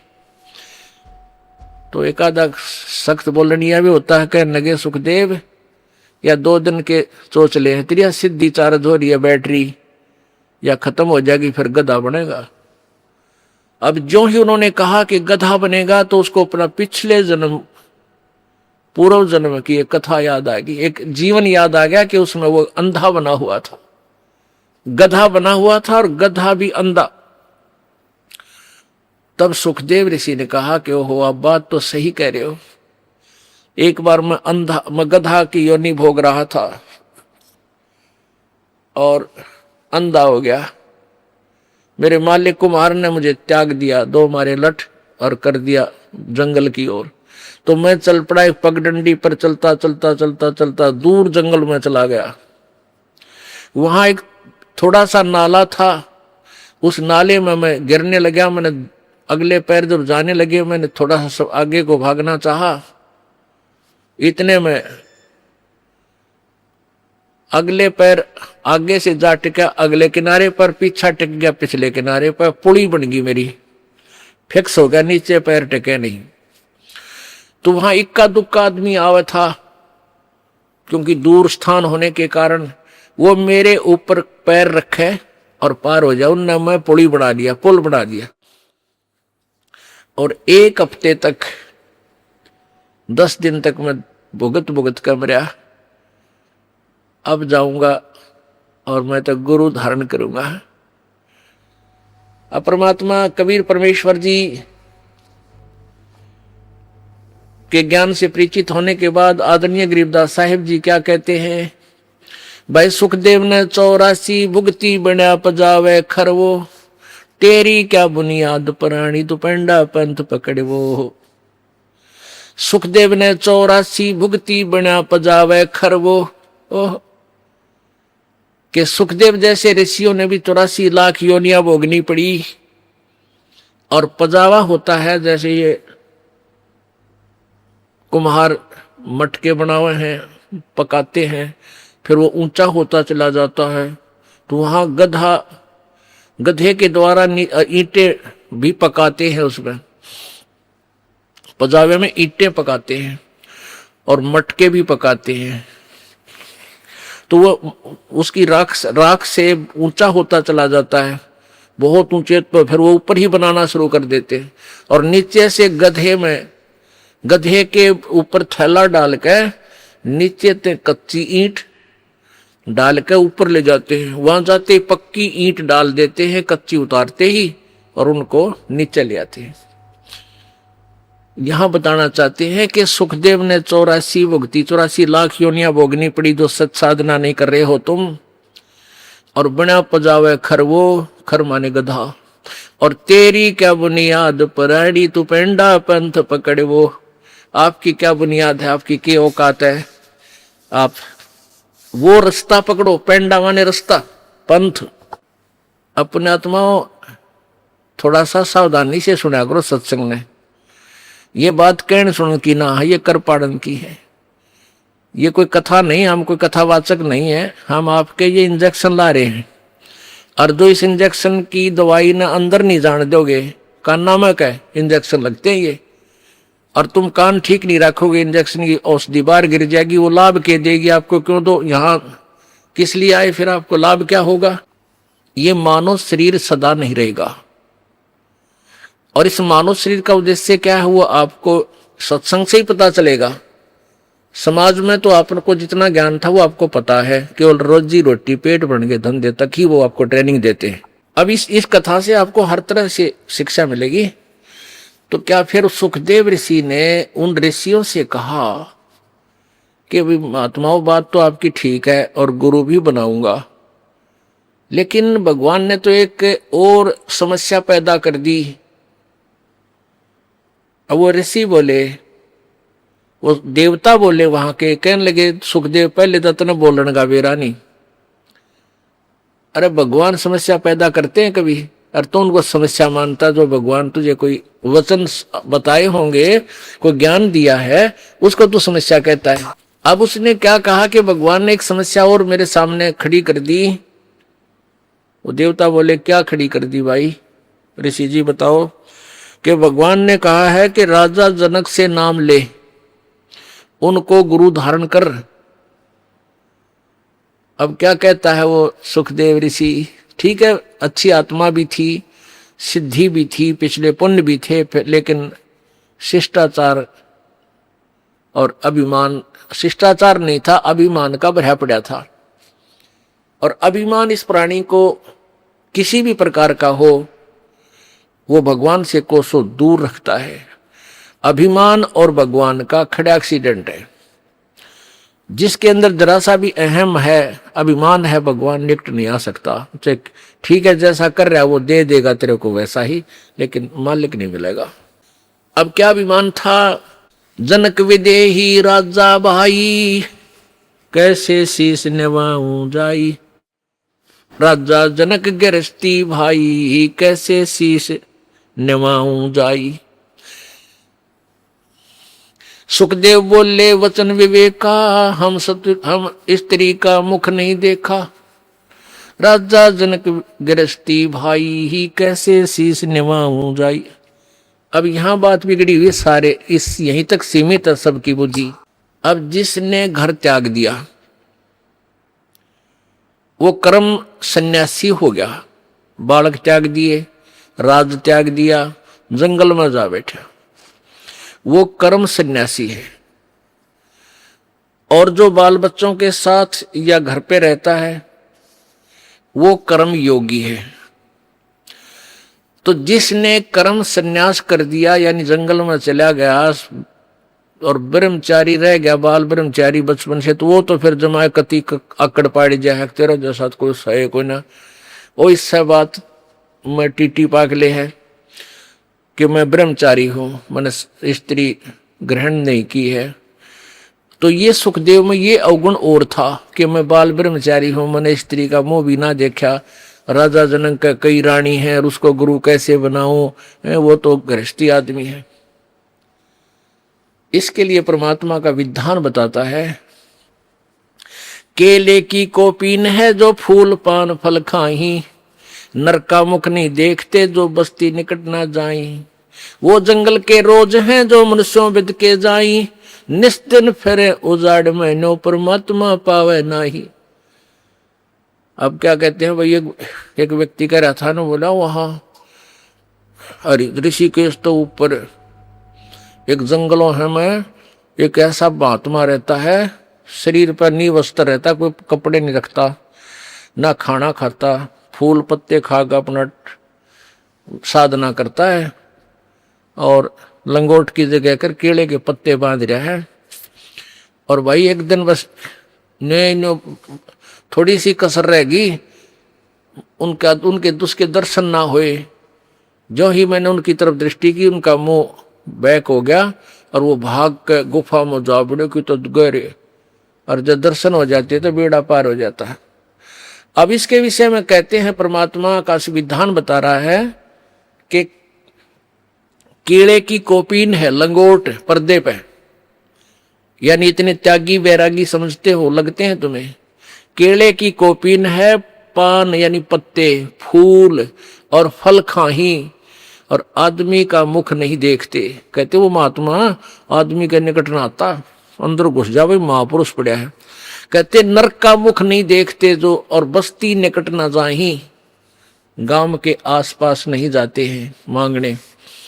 वो जंगल के रोज हैं। ये नील गाय होती है ना, जो आदमियों ने देख के, पहले ये नील गायें आदमी को देखो भाग लिया और फड़क गए। ये थोड़ा फर्क पड़ता जा रहा, जंगल रहे कोई ना, ये जहाँ की तो बाज बूझ के थकले हैं बेचारी, फिर ये इतना पहले वाला स्थिति नहीं रही। तो पहले ये आदमी दिखते भाग को पूरा लाइन की लाइन बढ़ जाती थी जंगलों में। तो परमात्मा उन साधकों को, परमात्मा का विधान, उनकी अमरवाणी बताती है कि वो तो जंगल के रोज हैं, जो आदमियां तो बेदक के बाजे डर के, और ऐसे निस्तन फिरो उजाड़ में, वो जंगल में चाहे दिन रात धक्के खाने रही हो, नो परमात्मा पावे नाही, उसके पाने की विधि न्यारी है। फिर क्या बताते हैं, डेरे डांडे खुश रहो ये खुसरे लेना मोक्ष, ध्रुव प्रहलाद पार हो गए फिर डेरे में क्या दोष। डेरा माने गृहस्थी। अब क्या बताया परमात्मा की अमरवाणी क्या बता रही है, सच्चिदानंद की घन की वाणी में विस्तार से कहे गए सारे ज्ञान, तत्व ज्ञान, जो गीता जी अध्याय नंबर 4 के श्लोक 32 में कहा, जिसके विषय में कि डेरे डांडे खुश रहो, अपने घर में गृहस्थी में आनंद से रहो, खुश रहो। यदि कोई न्यू कह है कि बालक शादी ना कराने से ही मोक्ष होगा, उसकी यह अज्ञान सिद्धांत है। भाई ध्रुव प्रहलाद को तुम पार मानते हो तुम्हारे विधान से कि ध्रुव प्रहलाद पार हो गए, और ध्रुव प्रहलाद दोनों ही घर में थे, गृहस्थी थे, इनने ब्याह करवाया, इनके बालक हुए और ये पार हुए। फिर ब्याह करवाने में यानी गृहस्थी में दोष क्या है? तरी कुछ विधि से काम लो।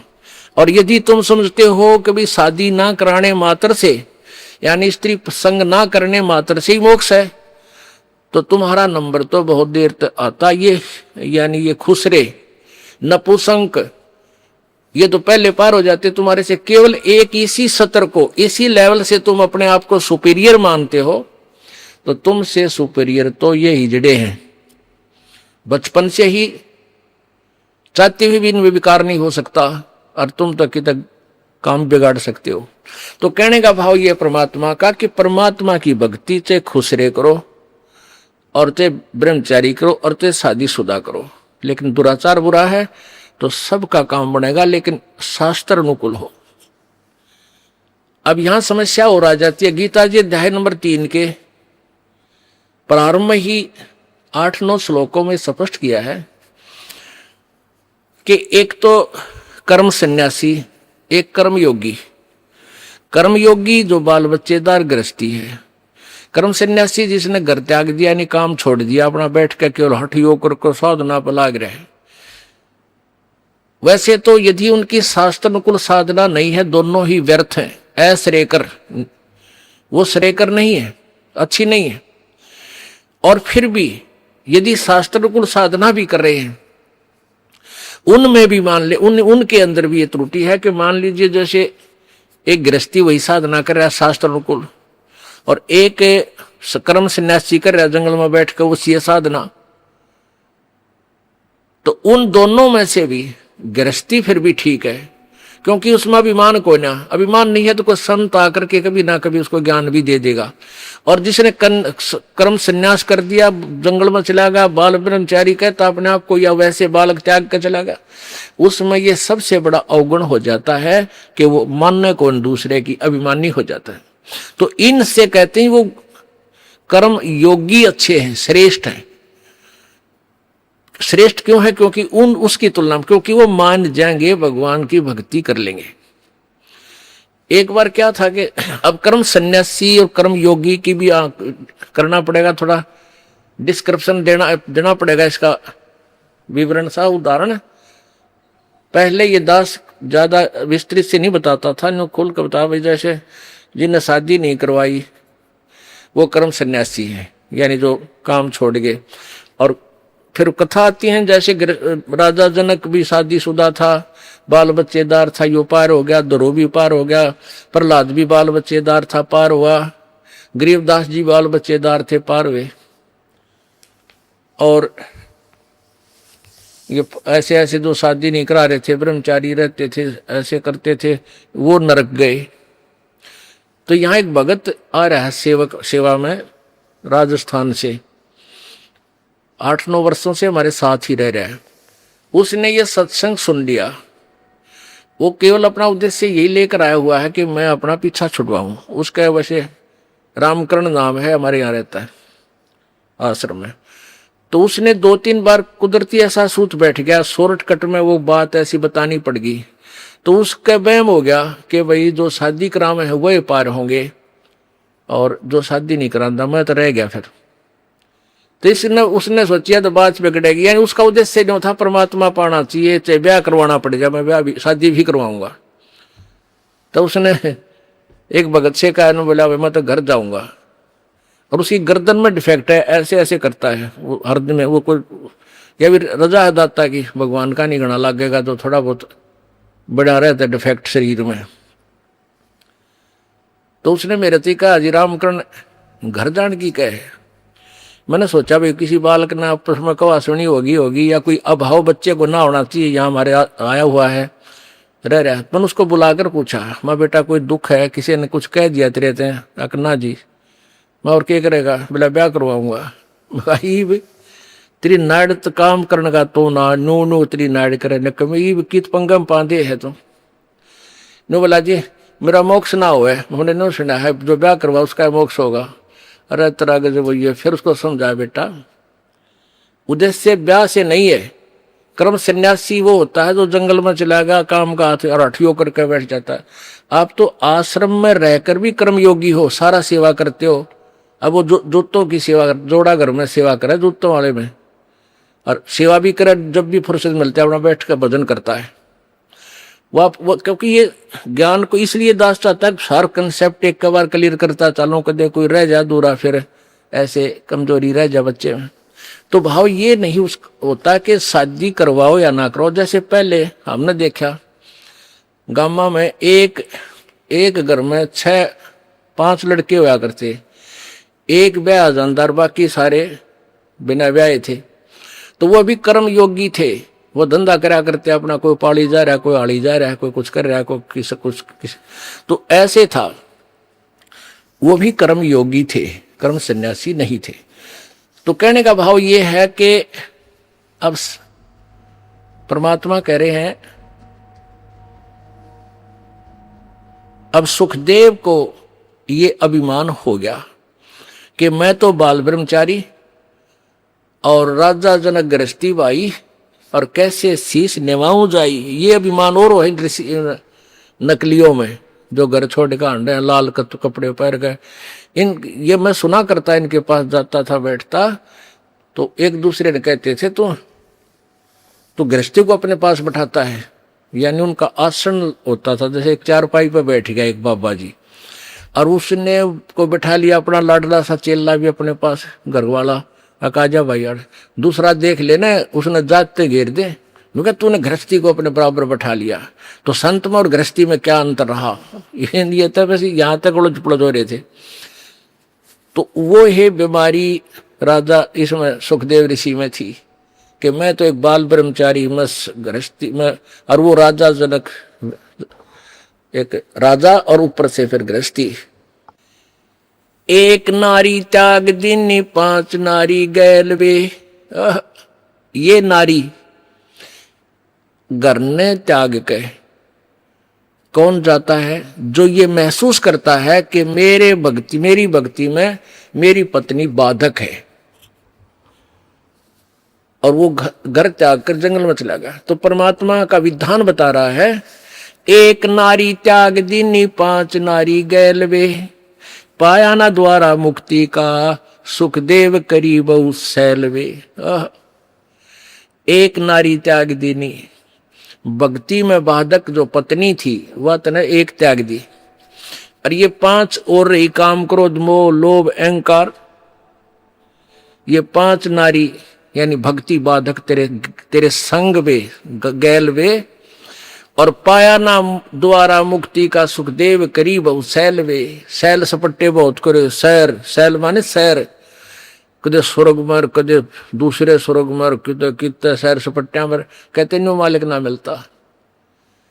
वो कैसे मिला, कबीर परमेश्वर कहते हैं गर्भ योगेश्वर गुरु बिना भाई लग गया हर की सेव, कह कबीर बैकुंठ से फेर दिया सुखदेव।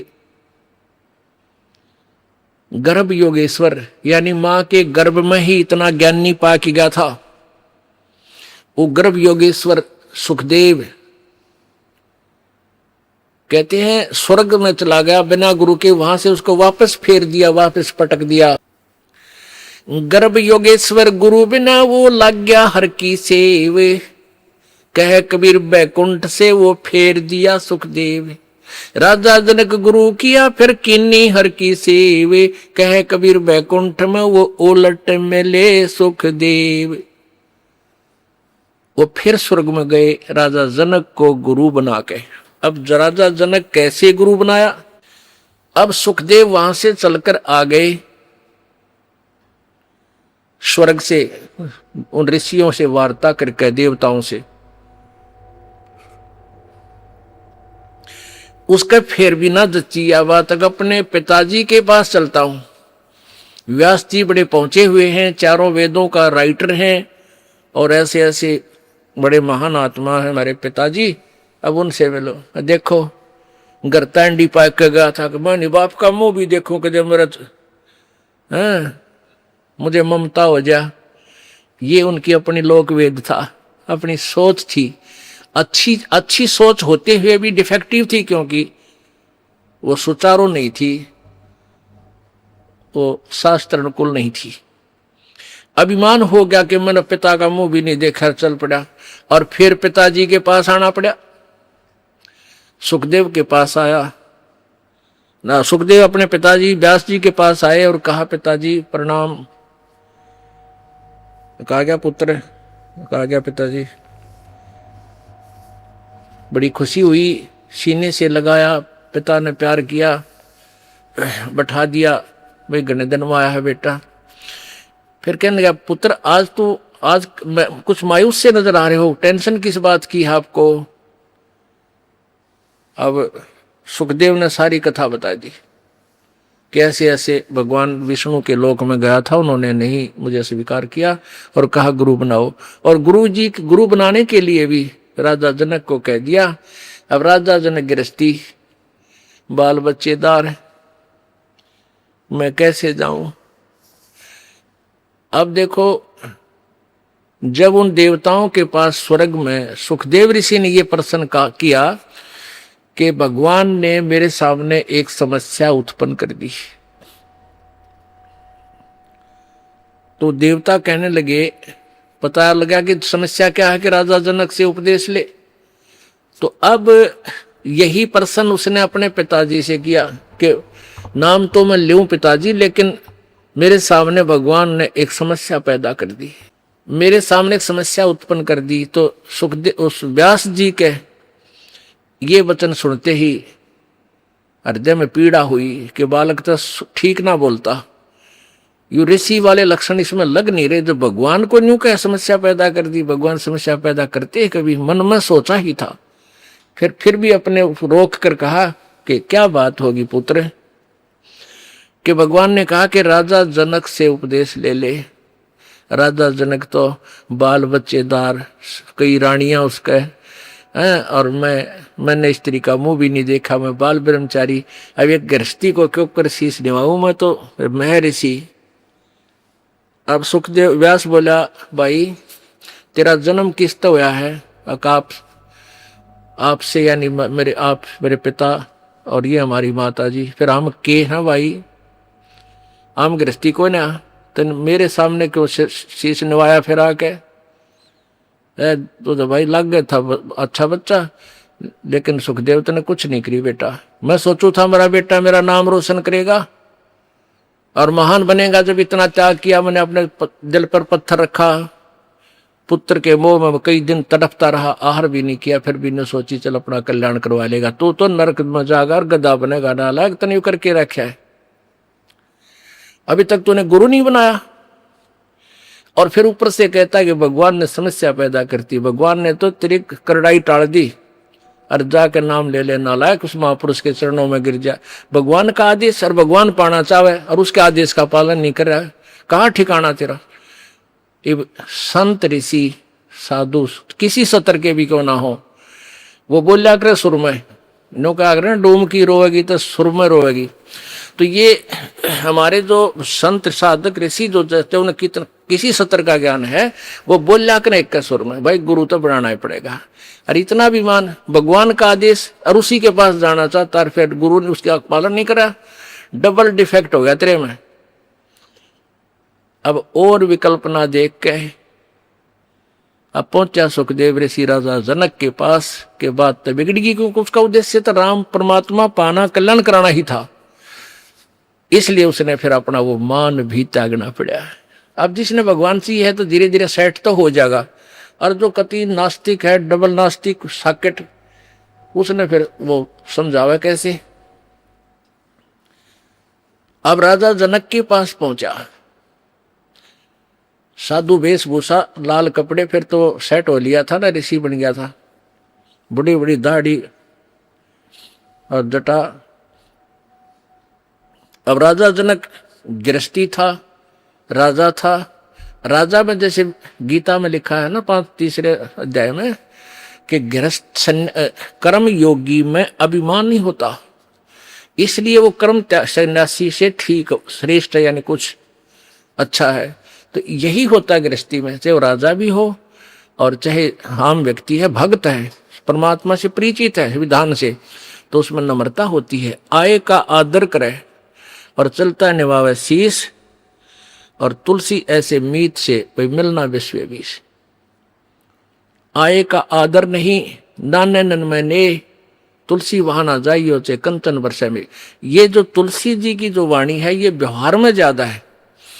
अब कई यहाँ इस बात को ये यहाँ लागू नहीं होती सत्संग में, यहाँ तो ये लागू होती है कि संत मिलन को जाइए तजमाया अभिमान, और जो जो कदम आगे रखे ओहे एक समान है। यहाँ तो कोई आदर मान अपमान करो कि ना कोई, मम संत शरण जगत जान छोई।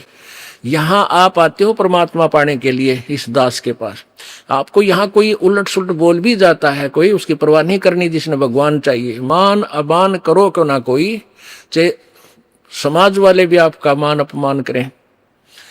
और मम संत शरण जगत जान छोई, यानी यहाँ थोड़ी सी अपने अपने विचारों में भी अंतर होता है।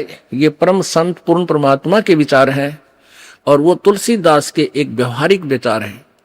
लेकिन यहाँ थोड़ा सा लागू होता है कि गृहस्थी के पास कोई भी आता है तो सबसे पहले प्रणाम करे। सतसाहिब, जैसे हम सतसाहिब बोलते हैं, मान ले कोई राम राम बोलता है तो उसको राम राम ही में उत्तर दे देवे। नमस्ते करता है तो नमस्ते जी, आओ बैठो, तो उसका आदर सत्कारी स्वाभाविक गुण होना चाहिए गृहस्थी में। तो ऐसे वो जो कि पहले वाले सभी में ये विद्यमान था। तो राजा जनक खड़े हो गए सिंहासन छोड़कर जब एक ऋषि जी उनके द्वार पर आए, साधु वेशभूषा वाले, और अलग से एक गद्दा तख्त सुचा साफ तक बना रखे, क्योंकि ऋषि लोग आते जाते रहते थे संतों के पास, राजाओं के पास, तो उनके लिए अलग आसन बनवा रखे थे। अच्छे कपड़े स्वच्छ धोकर रखा करते थे। नौकरों को आदेश दिया कि ऋषि जी आगे हैं और उनका आसन लगाओ अलग से, उनका अलग आसन लगवान लगे। ऋषि जी सुखदेव नौकानो नीचे बैठ गया वहीं पर। तो राजा जनक दौड़कर निकट आए, महाराज यहाँ ना बैठो, महाराज मेरा अपमान ना करो, अपमान ना करो, यहाँ बैठो। उन्होंने बोला नहीं मैं यहीं बैठूंगा। तो राजा जनक कहने लगे भाई ऐसी मेरे से क्या गलती होगी, आप रुष्ट हो ऋषि जी? कि नहीं। फिर बैठे बैठे सारी कहानी सुना दी कि मैं आपको गुरु बनाने आया हूं और आज मैं ऊपर नहीं बैठ सकता। अब सुथरे दिन आ गए, नर्म आ गया तो भगवान के निकट आ गया। सुखदेव ऋषि बोला कि राजा जनक कहने लगे महाराज मेरा क्यों मजाक उड़ाओ, आप तो जन दुनिया को ज्ञान देने वाले, और सूर्य को दीपक क्या दिखाऊंगा मैं सारी कहानी बता दी कि मैं ऐसे ऐसे ऋषि भगवान विष्णु के लोक में गया था, उन्होंने मुझे वहां अलाउड नहीं किया। उन्होंने कहा कि मैं आपको गुरु बनाऊं, फिर भक्ति करूं, तब मैं स्वर्ग जाऊंगा, मुझे स्वर्ग जाना है। फिर राजा जनक के जचगी भाई इब तक मैं ठीक बोलता दिखा है। कहने लगा ठीक है महाराज, मैं सुबह नहा धो के स्नान करके सुबह नाम दूंगा तेरे को। अब वो थोड़ी बहुत ज्ञान तो हो जा है कि भाई ये किस टाइप के इंसान होया करेंगे, गृहस्थी ने देख के भी से नफरत करते हैं, ये जो नकली से होया करें। इसकी सारी फड़काड़नी चाहा था, परीक्षा भी लेना चाहा था। उसने अलग से एक मकान में उनकी रहने की व्यवस्था करवा दी और वहां एक लड़की की, एक युवा लड़की की ड्यूटी लगा दी कि आप इनकी केयर टेक करो, अतिथि आए हैं, खाना खिलाओ, कपड़े बिछाओ इनके, और कोई असुविधा ना रहे, रात को भी इनके पास। सारी तो उसको ट्रेनिंग दे दी थी लड़की को राजा जनक ने। अब सुखदेव ऋषि अपना आसन पर लेट गया, खाट पे चारपाई पर जो तख्त लगा रखा था। वो लड़की रात्रि के समय जाकर के उसके तख्त पर बैठ गई। सुखदेव ऋषि ने पैर पीछे को कर लिए, वो और निकट आ गई। वो थोड़ा सा और आगे को सरका, वो और निकट हुई तो उठ कर दूर खड़ा हो गया। कहने लगा बहन तू बाहर चली जा। वह लड़की बाहर आ गई। राजा जनक ने पूछा कि क्या क्रिया रही बेटी, कैसा है ये ऋषि जी? ने बोली जी ऋषि जी पक्का है, ऐसे ऐसे मैं बेड पर बैठी आपके आदेश अनुसार। तो इसने सारी ऐसे ऐसी क्रिया बताई, खड़ा हो गया और बाद में बोला बेटी बहन बाहर चली जा।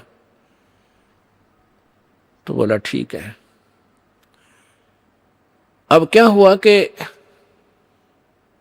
वो उसका नीचे बिछा दिया कपड़ा, जैसे दरी वरी जो बिछा, वो बैठ गया भगत की तरह और कहने लगे बैठ जा ऋषि जी, अब मैं तुझे उपदेश दूंगा, पहले मैं नहा लूं, स्नान कर लेता हूं।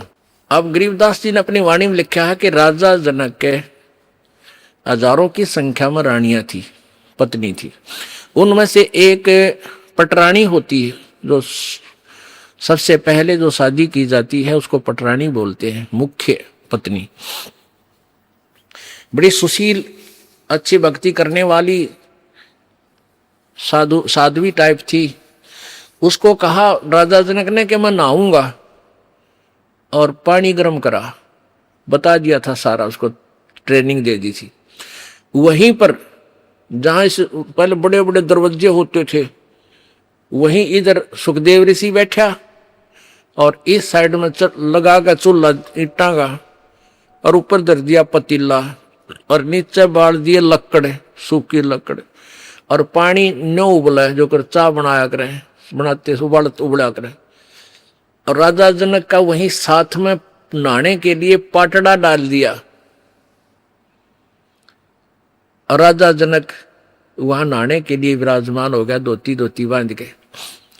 और वो रानी जो पटरानी थी उसकी, वो लोटा भरे उस उबलते जल में थे, चूल्हे वाले पन्नों का पतीला ऊपर रखा है, और राजा जनक की चोटी में घेरे रास गेला नवावे, और वो पानी राजा जनक पर डाल रानी तो, और सुखदेव नो है जलेगा भी हो। अब वो पानी उस पर गिरे, सुखदेव पीछे नो है। अब राजा जनक देख रहा अगर ऋषि जी की कैरियर सलोरी है। राजा बिहन से देई जब तारी, और हमें स्नान करावे नारी। राजा हंसा, और जो न्योकड़ू है ना, तब राजा ने कहा कि सुखदेव ऋषि आप एक बार व्यास के बेटे, तो अपने आप को ऋषि माने फिरे था, बाल ब्रह्मचारी कहे था, और हम तो गृहस्थी हैं बाल। और आज जो मेरे नहाने के बाद जो पानी गटर में जा रहा है, जो नाली के अंदर से पानी बह रहा है, तो इसमें हाथ दे दे व्यास के बेटा, जब जानो तो किसा भगत है, अपने आप में ऋषि बना फिरा था। वो निकट आया, नो बोला मैं ना जो मेरी तो सारी उंगली जल जाए, इतना गर्म है यो। मैं इस नहाने के बाद जो जल जाता है वो 50% कम हो जाता है गर्म, और उसके बाद भी नो कहे मैं ना जो मैं सारा जल जाऊं, दूर बैठ गया जाके। तब राजा भी हंसा, जोरता हंसा, और ताली बजाई, नो हथेली पीटी, और हमें स्नान करावे नारी। अरे तू इतनी दूर तो जलन हो रहा नवावे, जिसने तू एक हे मान रहा था अपनी दृष्टि में, औरत तो देखनी भी नहीं, शकल भी नहीं देखनी, और यह तेरे से अच्छी भक्ति करे, इसके हाथ भी ना जलते। और ऐसा योग कमाया पूता, बेटा यो के इतना भक्ति करी, के साधना की, और क्या हुआ जो इंद्री धूता। अरे इस क्या हो गया, तन इंद्रियों को काबू करने की चेष्टा कर रही है, इनके खच्चम खच्चा हो रहा।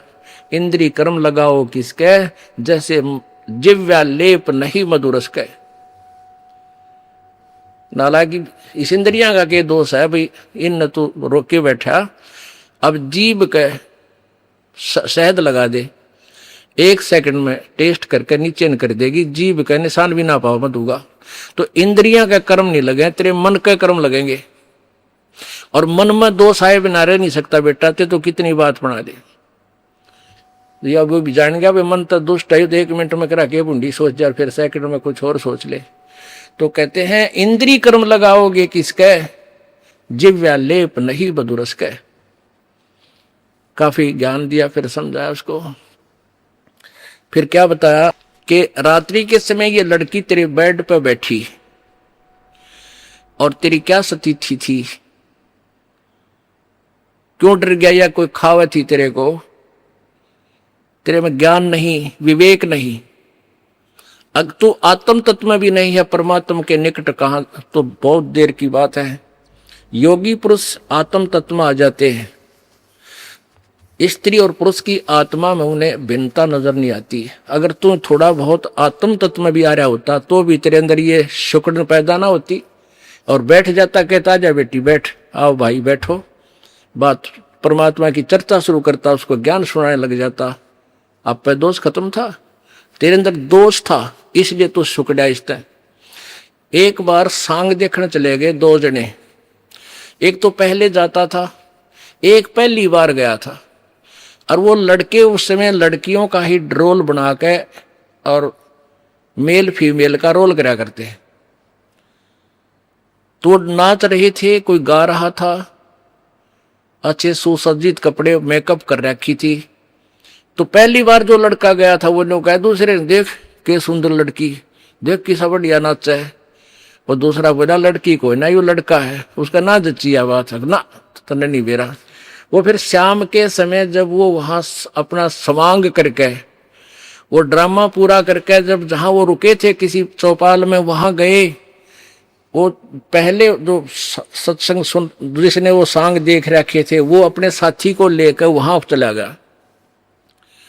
किसको? जो पहली बार गया था। कहाँ? जहां वो रुके हुए थे, उनके साथ साथ चले गए।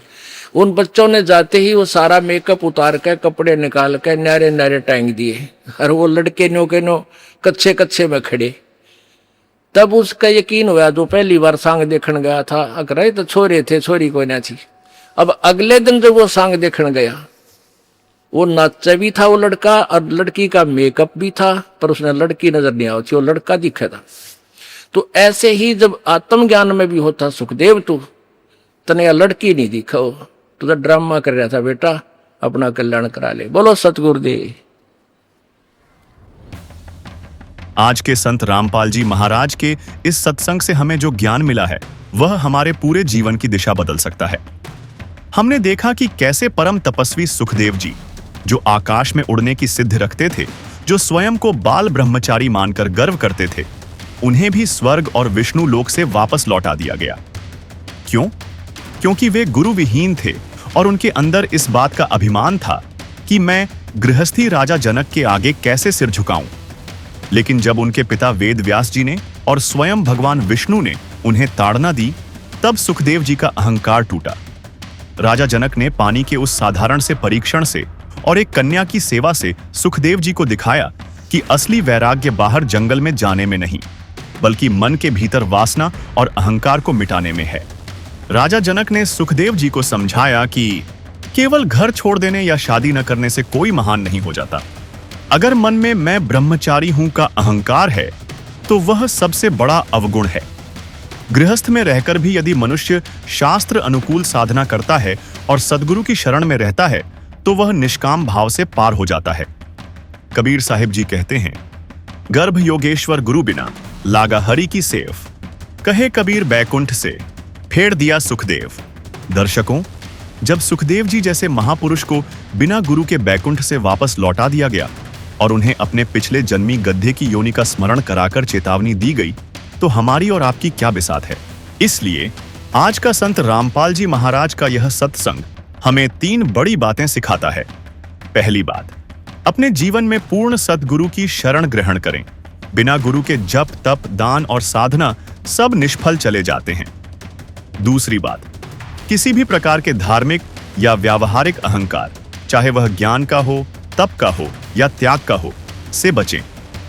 भगवान और अहंकार कभी एक जगह नहीं रह सकते। तीसरी बात, इस मानव शरीर के असली उद्देश्य को समझें।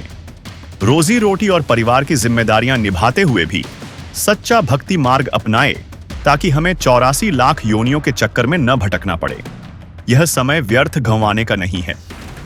जो शिक्षा आज सत्संग से हमने पाई है, उसे केवल सुनकर भूलना नहीं है, बल्कि अपने आचरण में ढालना है। सच्चे गुरु की शरण ग्रहण करिए और उनके बताए सच्चे भक्ति मार्ग पर चलिए। मर्यादा में रहिए और अपनी आत्मा के कल्याण के लिए निरंतर सच्ची भक्ति कीजिए। यही मानव जीवन का मुख्य उद्देश्य है, जिससे आत्मा का कल्याण संभव होगा। अब आपको कुछ भक्तों के अनुभव दिखाते हैं। परमात्मा कबीर परमेश्वर की शरण माने के बाद उनको कैसे सुख मिले, पहले वो कितने कष्ट से जीवन जी रहे थे और परमात्मा ने आज उनको हाथों पर रख लिया। समर्थ का शरणा गहो रंग होरी हो और कभू ना हो काज राम रंग होरी। सत साहिब दर्शकों, क्या हो जब इंसान पूरी श्रद्धा से भक्ति करता हो लेकिन फिर भी ना तो उसकी परेशानियां खत्म हो और ना ही बीमारियां। दर्शकों, ऐसे में इंसान टूट जाता है और कई बार नशे की लत में फंस जाता है। दर्शकों, ऐसी ही कहानी थी छत्तीसगढ़ के रहने वाले विशंभर साहू जी की। इन्होंने भी हर संभव भक्ति साधना की, लेकिन ना तो इन्हें मानसिक शांति मिली और ना ही शारीरिक राहत। लेकिन इनके जीवन में एक मोड़ तब आया जब इन्होंने संत रामपाल जी महाराज से नाम दीक्षा ली, जिसके बाद इनका जीवन पूरी तरह से बदल गया और सबसे बड़ी बात, इनकी नशे की लत खुद ब खुद छूट गई। दर्शकों, जिस नशे को छुड़वाने के लिए सरकार नशा मुक्ति केंद्र खुलवाती है, अलग अलग योजनाएं बनाती है, लेकिन फिर भी असफल रहती है, उस नशे को संत रामपाल जी महाराज कैसे केवल सतभक्ति से छुड़वा रहे हैं? आखिर इसके पीछे की सच्चाई क्या है? आइए सुनते हैं विशंभर साहू जी की कहानी उन्हीं की जुबानी। नमस्कार सर। नमस्कार सर। सर, क्या नाम है आपका? विशंभर दास साहू। विशंभर जी, आप कहाँ से हैं? मैं छत्तीसगढ़, जिला राजनांदगांव, ग्राम मड़ौदा के हूँ सर। विशंभर जी, संत रामपाल जी महाराज से नाम दीक्षा आपने कब ली? मैं संत रामपाल जी महाराज से नाम दीक्षा 26/7/2015 में ली। संत रामपाल जी महाराज से नाम दीक्षा लेने से पहले क्या आप कोई भक्ति साधना भी करते थे? जी सर, मेरे पूर्वज जो भक्ति कर रहे थे, दामे खेड़ा से जुड़े हुए थे, तो मेरे जो पूर्वज थे वो भी कबीर साहब की ही पूजा कर रहे थे, उसी के जो रास्ते पे चल रहे थे, उसी को मान रहे थे। सर, जैसे कि आपने बताया कि दामा खेड़ा पंथ से आप जुड़े हुए थे, छत्तीसगढ़ को कबीर पंथियों का गढ़ माना जाता है और आप पहले से ही दामा खेड़ा पंथ में थे जो एक कबीर पंथी हैं, और फिर आप संत रामपाल जी महाराज की शरण में किस कारण से आए? उसका कारण तो बहुत सारा है सर, मैं विस्तार से बताना चाहूँगा। जिस प्रकार से लोग भक्ति कर रहे थे, हम भी उसी में चल रहे थे, लेकिन भक्ति करते करते इतने तकलीफ़ आ गए कि खाने के लिए भी लाले पड़ गए। मुझे बहुत सारा कर्जे में डूब गया, तो कर्जे में डूबते जा रहे थे। फिर अचानक एक भगत जी है, रघुवीर दास मेरा भतीजा है, वो बोला चलो चाचा, संत रामपाल जी महाराज का आश्रम खुला हुआ है छत्तीसगढ़ में, भुरका भाट सुरेगांव में, तो वहाँ जाते हैं। मैं सोचा, मैं तो अभी भी कबीर साहब का भक्ति करता हूँ, तो वो लोग बताता था कि भाई ये भी कबीर साहब का ही ज्ञान बताता है, एक बार जाकर देखो तो सही। फिर उनके साथ मैं भी जाने के लिए तैयार हो गया। मैं सिर्फ इस कारण से गया था कि वहाँ यहाँ जो मंत्र दिया हुआ है, जो दामे खेड़ा से मंत्र प्राप्त किया था, वो तो कुछ इसको जाप करना है, क्या नहीं करना, कुछ नहीं बताया। लेकिन मैं वही उसी कारण वहाँ गया कि ये क्या मंत्र देता है, ये भी कबीर पंथी है तो अलग से कोई मंत्र देता है क्या, ये जानने के लिए मैं सिर्फ गया वहाँ पे। भुरका भाट सुरेगांव संत रामपाल जी महाराज का नामदान केंद्र है, खुला था वहाँ पे। तो वहाँ जाने से अब सब लोग जैसी दंडवत करते हैं, अभी तो हम भगत बने तो मालूम पड़ा कि जो भगत है उसको ऐसा दंडवत करना है, इस प्रकार से पूजा प्रतिष्ठा करना है। लेकिन उसमें हम जुड़े हुए थे तो कोई मर्यादा नहीं था। वहाँ गए तो फिर देखा तो अचंभित लगा कि लोग ऐसे दंडवत करते हैं। हम भी संकोच में दंडवत किया। फिर चलो ले लेते हैं नाम, आ गए हैं तो देख लेंगे, अगर जमेगा तो करेंगे। संत रामपाल जी महाराज से नाम दीक्षा प्राप्त करके घर आया। सर, फिर आपने संत रामपाल जी महाराज से नाम दीक्षा ली तो आपको कोई लाभ भी मिले? लाभ तो बहुत सारा मिले सर। जिस प्रकार पहले आपको बताया कि बहुत ही मेरे ज़िंदगी में गर्द था, नशा वगैरह बहुत सारा चीज़ था और दुख तो बहुत पहाड़ के जैसा था। तो पहले मैं नशा करता था तो नशा के वजह से ज़मीन डूब गया, शरीर में तकलीफ आने लग गया, परिवार में कलह कैसे मचने लग गया। दामे खेड़ा के जो दिए थे, वह जो भी दिए था, जो भी भक्ति था, वो भक्ति में ना तो गुरु में शब्द में ताकत था, ना कुछ था। कर्जा धीरे धीरे बढ़ते गया, नशा इतना बढ़ते गया कि मुझे तंगई आकर मेरे खेत को गिरवी रखना पड़ा। गिरवी रखने के बाद धीरे धीरे कर्जा बढ़ते गया। मन रातों रात मुझे नींद नहीं आता था। बहुत ही तकलीफ़ में जीवन गुजार रहा था। तो बताए कि आप एक बार यहाँ चलो, दीक्षा लो। फिर मैं साथ में उन लोग के साथ गया भूरका भाट सूर्यगांव नामदान केंद्र। वहाँ से संत रामपाल जी महाराज से दीक्षा प्राप्त किया। प्राप्त करने के बाद फर्स्ट लाभ मुझे ये हुआ सर कि मेरे शरीर में बवासीर का बीमारी था, जो लगभग 10-15 साल से चल रहा था। बवासीर का बीमारी का इलाज मैंने डॉक्टरों के पास कई बार करवाया। थोड़ा सा आराम होता था, फिर उठ जाता था, थोड़ा आराम होता फिर उठ जाता। ऐसे ऐसे उसको मैंने लगभग 15 साल तक झेला। फिर संत रामपाल जी महाराज से दीक्षा लेने के बाद 6 महीना मंत्र की जाप मैंने किया। तब मुझे जाकर पता चला कि यहाँ जो मैंने भक्ति पाई है उसमें भी कुछ शक्ति है। उससे धीरे धीरे मेरा शरीर ठीक होने लग गया। फिर कर्ज था, कर्ज के बारे में मुझे नींद नहीं आता था। मैं जुड़ तो जा गया था, परमात्मा के शरण में आ गया, संत रामपाल जी महाराज के शरण में। तो भी से अब कर्जा तो बहुत सारा भारी है, पहाड़ के जैसा सर पे पहाड़ अगर किसी को डाल दिया जाए तो उसको नींद कहाँ से आएगा। तो नींद नहीं आता था। फिर मैंने एक दिन माइल स्टोन में गाड़ी चलाता था, तो मैंने फिर दोपहर में परमात्मा से ऐसे याद करते करते सो गया, नींद आ गया। जब मुझे नींद आया तो मेरी गुहार उस परमात्मा ने सुन ली। संत रामपाल जी महाराज ने मुझे दर्शन दिया दोपहर में और कहा कि बेटा तेरा कर्जा बहुत ही जल्द खत्म हो जाएगा। फिर जब परमात्मा की शरण में मैंने जब भक्ति लगाई दृढ़ निश्चय से, परमात्मा ने मुझसे इतना रहम किया। रजिस्ट्री के लिए अब तैयारी हुआ। 6 महीने के बाद रजिस्ट्री करवाने के लिए मैं रजिस्ट्रार पे पूछा। जब ब्लॉक में रजिस्ट्रार से पूछा कि कितना पैसा लग जाएगा रजिस्ट्री के लिए, तो उसने बताया कि 52,500 रुपये आपको रजिस्ट्री के लिए खर्च लगेगा।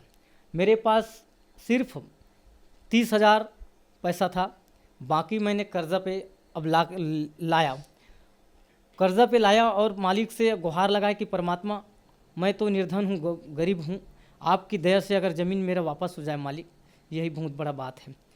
फिर मालिक से दंडवत करके हम लोग रजिस्ट्री करवाने के लिए निकल गए। वहाँ रजिस्ट्रार पे पहुँचा, मालिक से दुआ मन ही मन संत रामपाल जी महाराज से दुआ मांगता था कि परमात्मा जिस कर्जा में डूबा हूँ उसी कर्जा में फिर से पैसा लाया हूँ, परमात्मा रहम करना। फिर मालिक ने ऐसा रहम किया कि वहाँ रजिस्ट्रार में जाने के बाद मैं पूछा कि भैया यहाँ कितना पैसा लग जाएगा, अगर कम पड़ जाएगा तो मैं पैसा लेके आया नहीं हूँ। तो सामने वाले बोले, रजिस्ट्रार में जो बैठते हैं वो बोले कि एक बार मैं चेक कर लेता हूँ। चेक करने के बाद बताया कि आपको सिर्फ 32,200 रुपये लगेंगे, बाकी पैसा आपका बच जाएगा।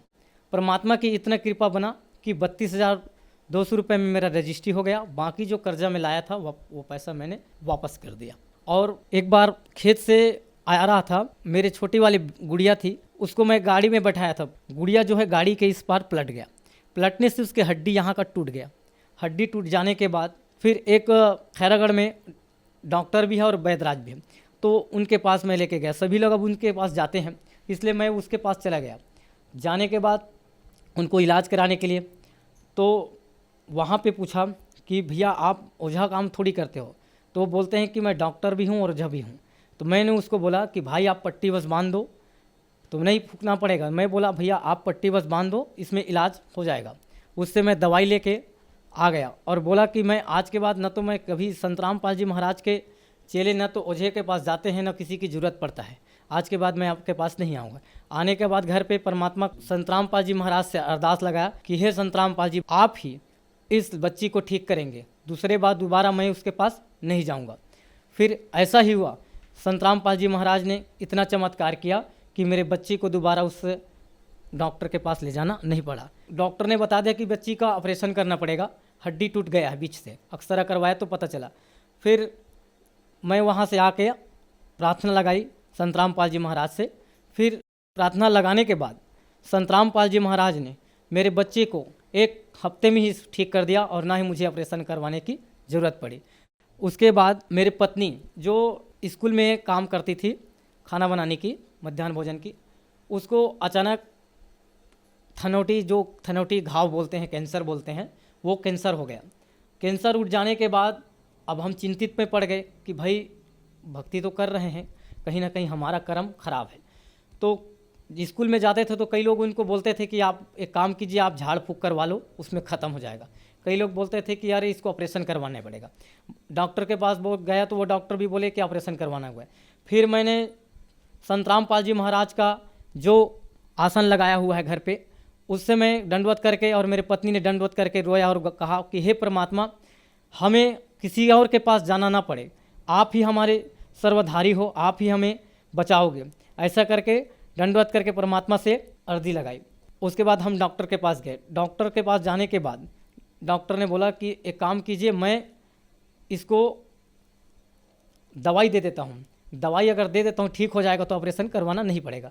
फिर मालिक की दया से, संत रामपाल जी महाराज की दया से 200 रुपये का दवाई लाखों की काम कर गई। ना तो मुझे ऑपरेशन करवाना पड़ा जो बोल दिया था, और वो 200 रुपये का दवाई संत रामपाल जी महाराज के सद्भक्ति करने से पूर्ण रूप से मुझे लाभ हुआ। और खेती बाड़ी में बहुत सारा बरकत दिया परमात्मा ने। संत रामपाल जी महाराज के शरण में आने के बाद मेरे जो खेती में बहुत ही कम धान और चने का उपजाऊ होता था, आज के डेट में संत रामपाल जी महाराज ने मेरे जीवन में इतना खुशियाँ भर दी कि मैं पैसों के लिए तंगाई होता था, आज उस चीज़ का मुझे नहीं है। और संत रामपाल जी महाराज की कृपा से आज पूरी तरह से मेरे ज़मीन पूरा उपजाऊ बना दिया। और लोग कहते भी हैं कि अब तुम्हारा जीवन अलग हो गया, अब तो तुम हम सब से अलग हो गए। ऐसे करके गांव वाले जो हमारे जगत के भाई बहन हैं वो लोग हमको बताते हैं। सर, संत रामपाल जी महाराज से नाम दीक्षा लेने के बाद आपको बहुत सारे लाभ मिले। सर, यहाँ पे एक सवाल उठता है कि आपने दामाखेड़ा पंथ से नाम दीक्षा ले रखी है, और दामाखेड़ा पंथ बहुत पुराना कबीर पंथ है, और संत रामपाल जी महाराज जी भी कबीर पंथी हैं, तो आपको दामाखेड़ा पंथ से लाभ नहीं हुआ, संत रामपाल जी महाराज से लाभ हुआ, ऐसा क्यों?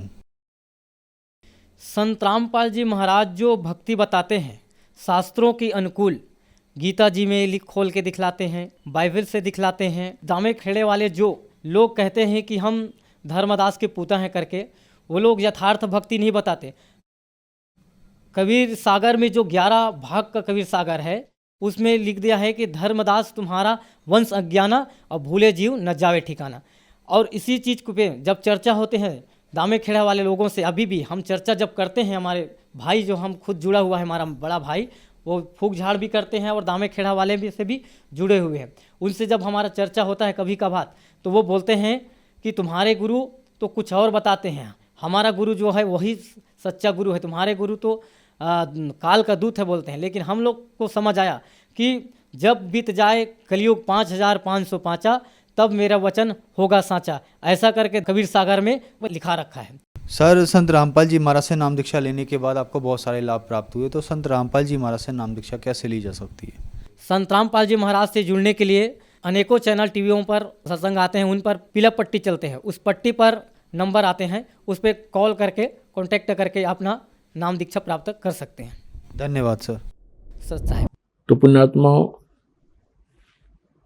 आपका कर्तव्य बनता है, कहते हैं आप तेरा जगतार ही, आपका तो कल्याण निश्चित है यदि मर्यादा में रहोगे और भक्ति करते रहोगे, आपका और आपके परिवार का तो कल्याण निश्चित है। लेकिन आपका ये भी कर्तव्य बनता है, फर्ज बना है, भूले न राह बतावे, जिसको ज्ञान नहीं है, भटक रहे हैं, उनको कोशिश करें समझाने की, लेकिन प्यार से। किसी को आप समझाने की चेष्टा करोगे, उसको एक बार तो कड़वा लगेगा।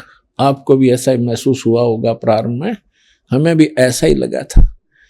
जैसे गोरखनाथ जी को परमात्मा ने कहा था, गोरखनाथ मैं सबका गुरुआ, मैं सबका गुरु हूं पूरे विश्व का। तो गोरखनाथ जी कह रहे थे, आपका तुमरा वचन मोह लाग गए कड़ुआ।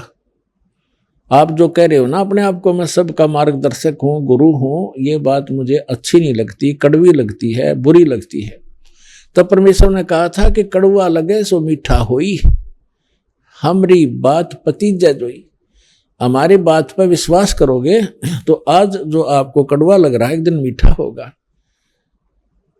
तो पुण्यात्माओं, आपका कर्तव्य बनता है इस परमेश्वर के सच्चे ज्ञान को अपने भाई बहनों पूरे विश्व के सभी हम एक वहाँ तक पहुँचाओ, जन जन तक पहुँचाओ। हम सभी एक परमात्मा के बच्चे हैं हम अपनी अनजानपने में भिन्न भिन्न हो गए, गलत गुरुओं ने हमें बांट दिया, तो हम फिर एक हो सकते हैं। इस परमात्मा के ज्ञान को जन जन तक पहुंचाओ। यहाँ आश्रम से प्रचार की सामग्री ले जाओ और कोशिश करो सब तक पहुंचाने की। आपको एक और विशेष उपकार होगा, आत्म प्राण उद्धार ही ऐसा धर्म नहीं। और एक जीव को काल के उस पाड़े ते छुटवा के सतलोक आश्रम में जोड़ने का इतना पुण्य होगा जैसे करोड़ गऊओं को कसाई से बचाने का एक पुण्य होता है। तो आपको इतना पुण्य होगा, आप भी प्रचार करो और प्यार से करो, किसी का संघर्ष नहीं करे। कोई आपको बुरा भी बोला, आपका भाई बहन समझ के कि इसको पता नहीं है, तो उसके साथ विरोध नहीं करे, आगे चल पड़े। जिसको सुहा उसको ज्ञान समझावे और यहाँ से पुस्तकें लेकर वो बांटो और सबका कल्याण कराओ। बोलो सतगुरुदेव की जय।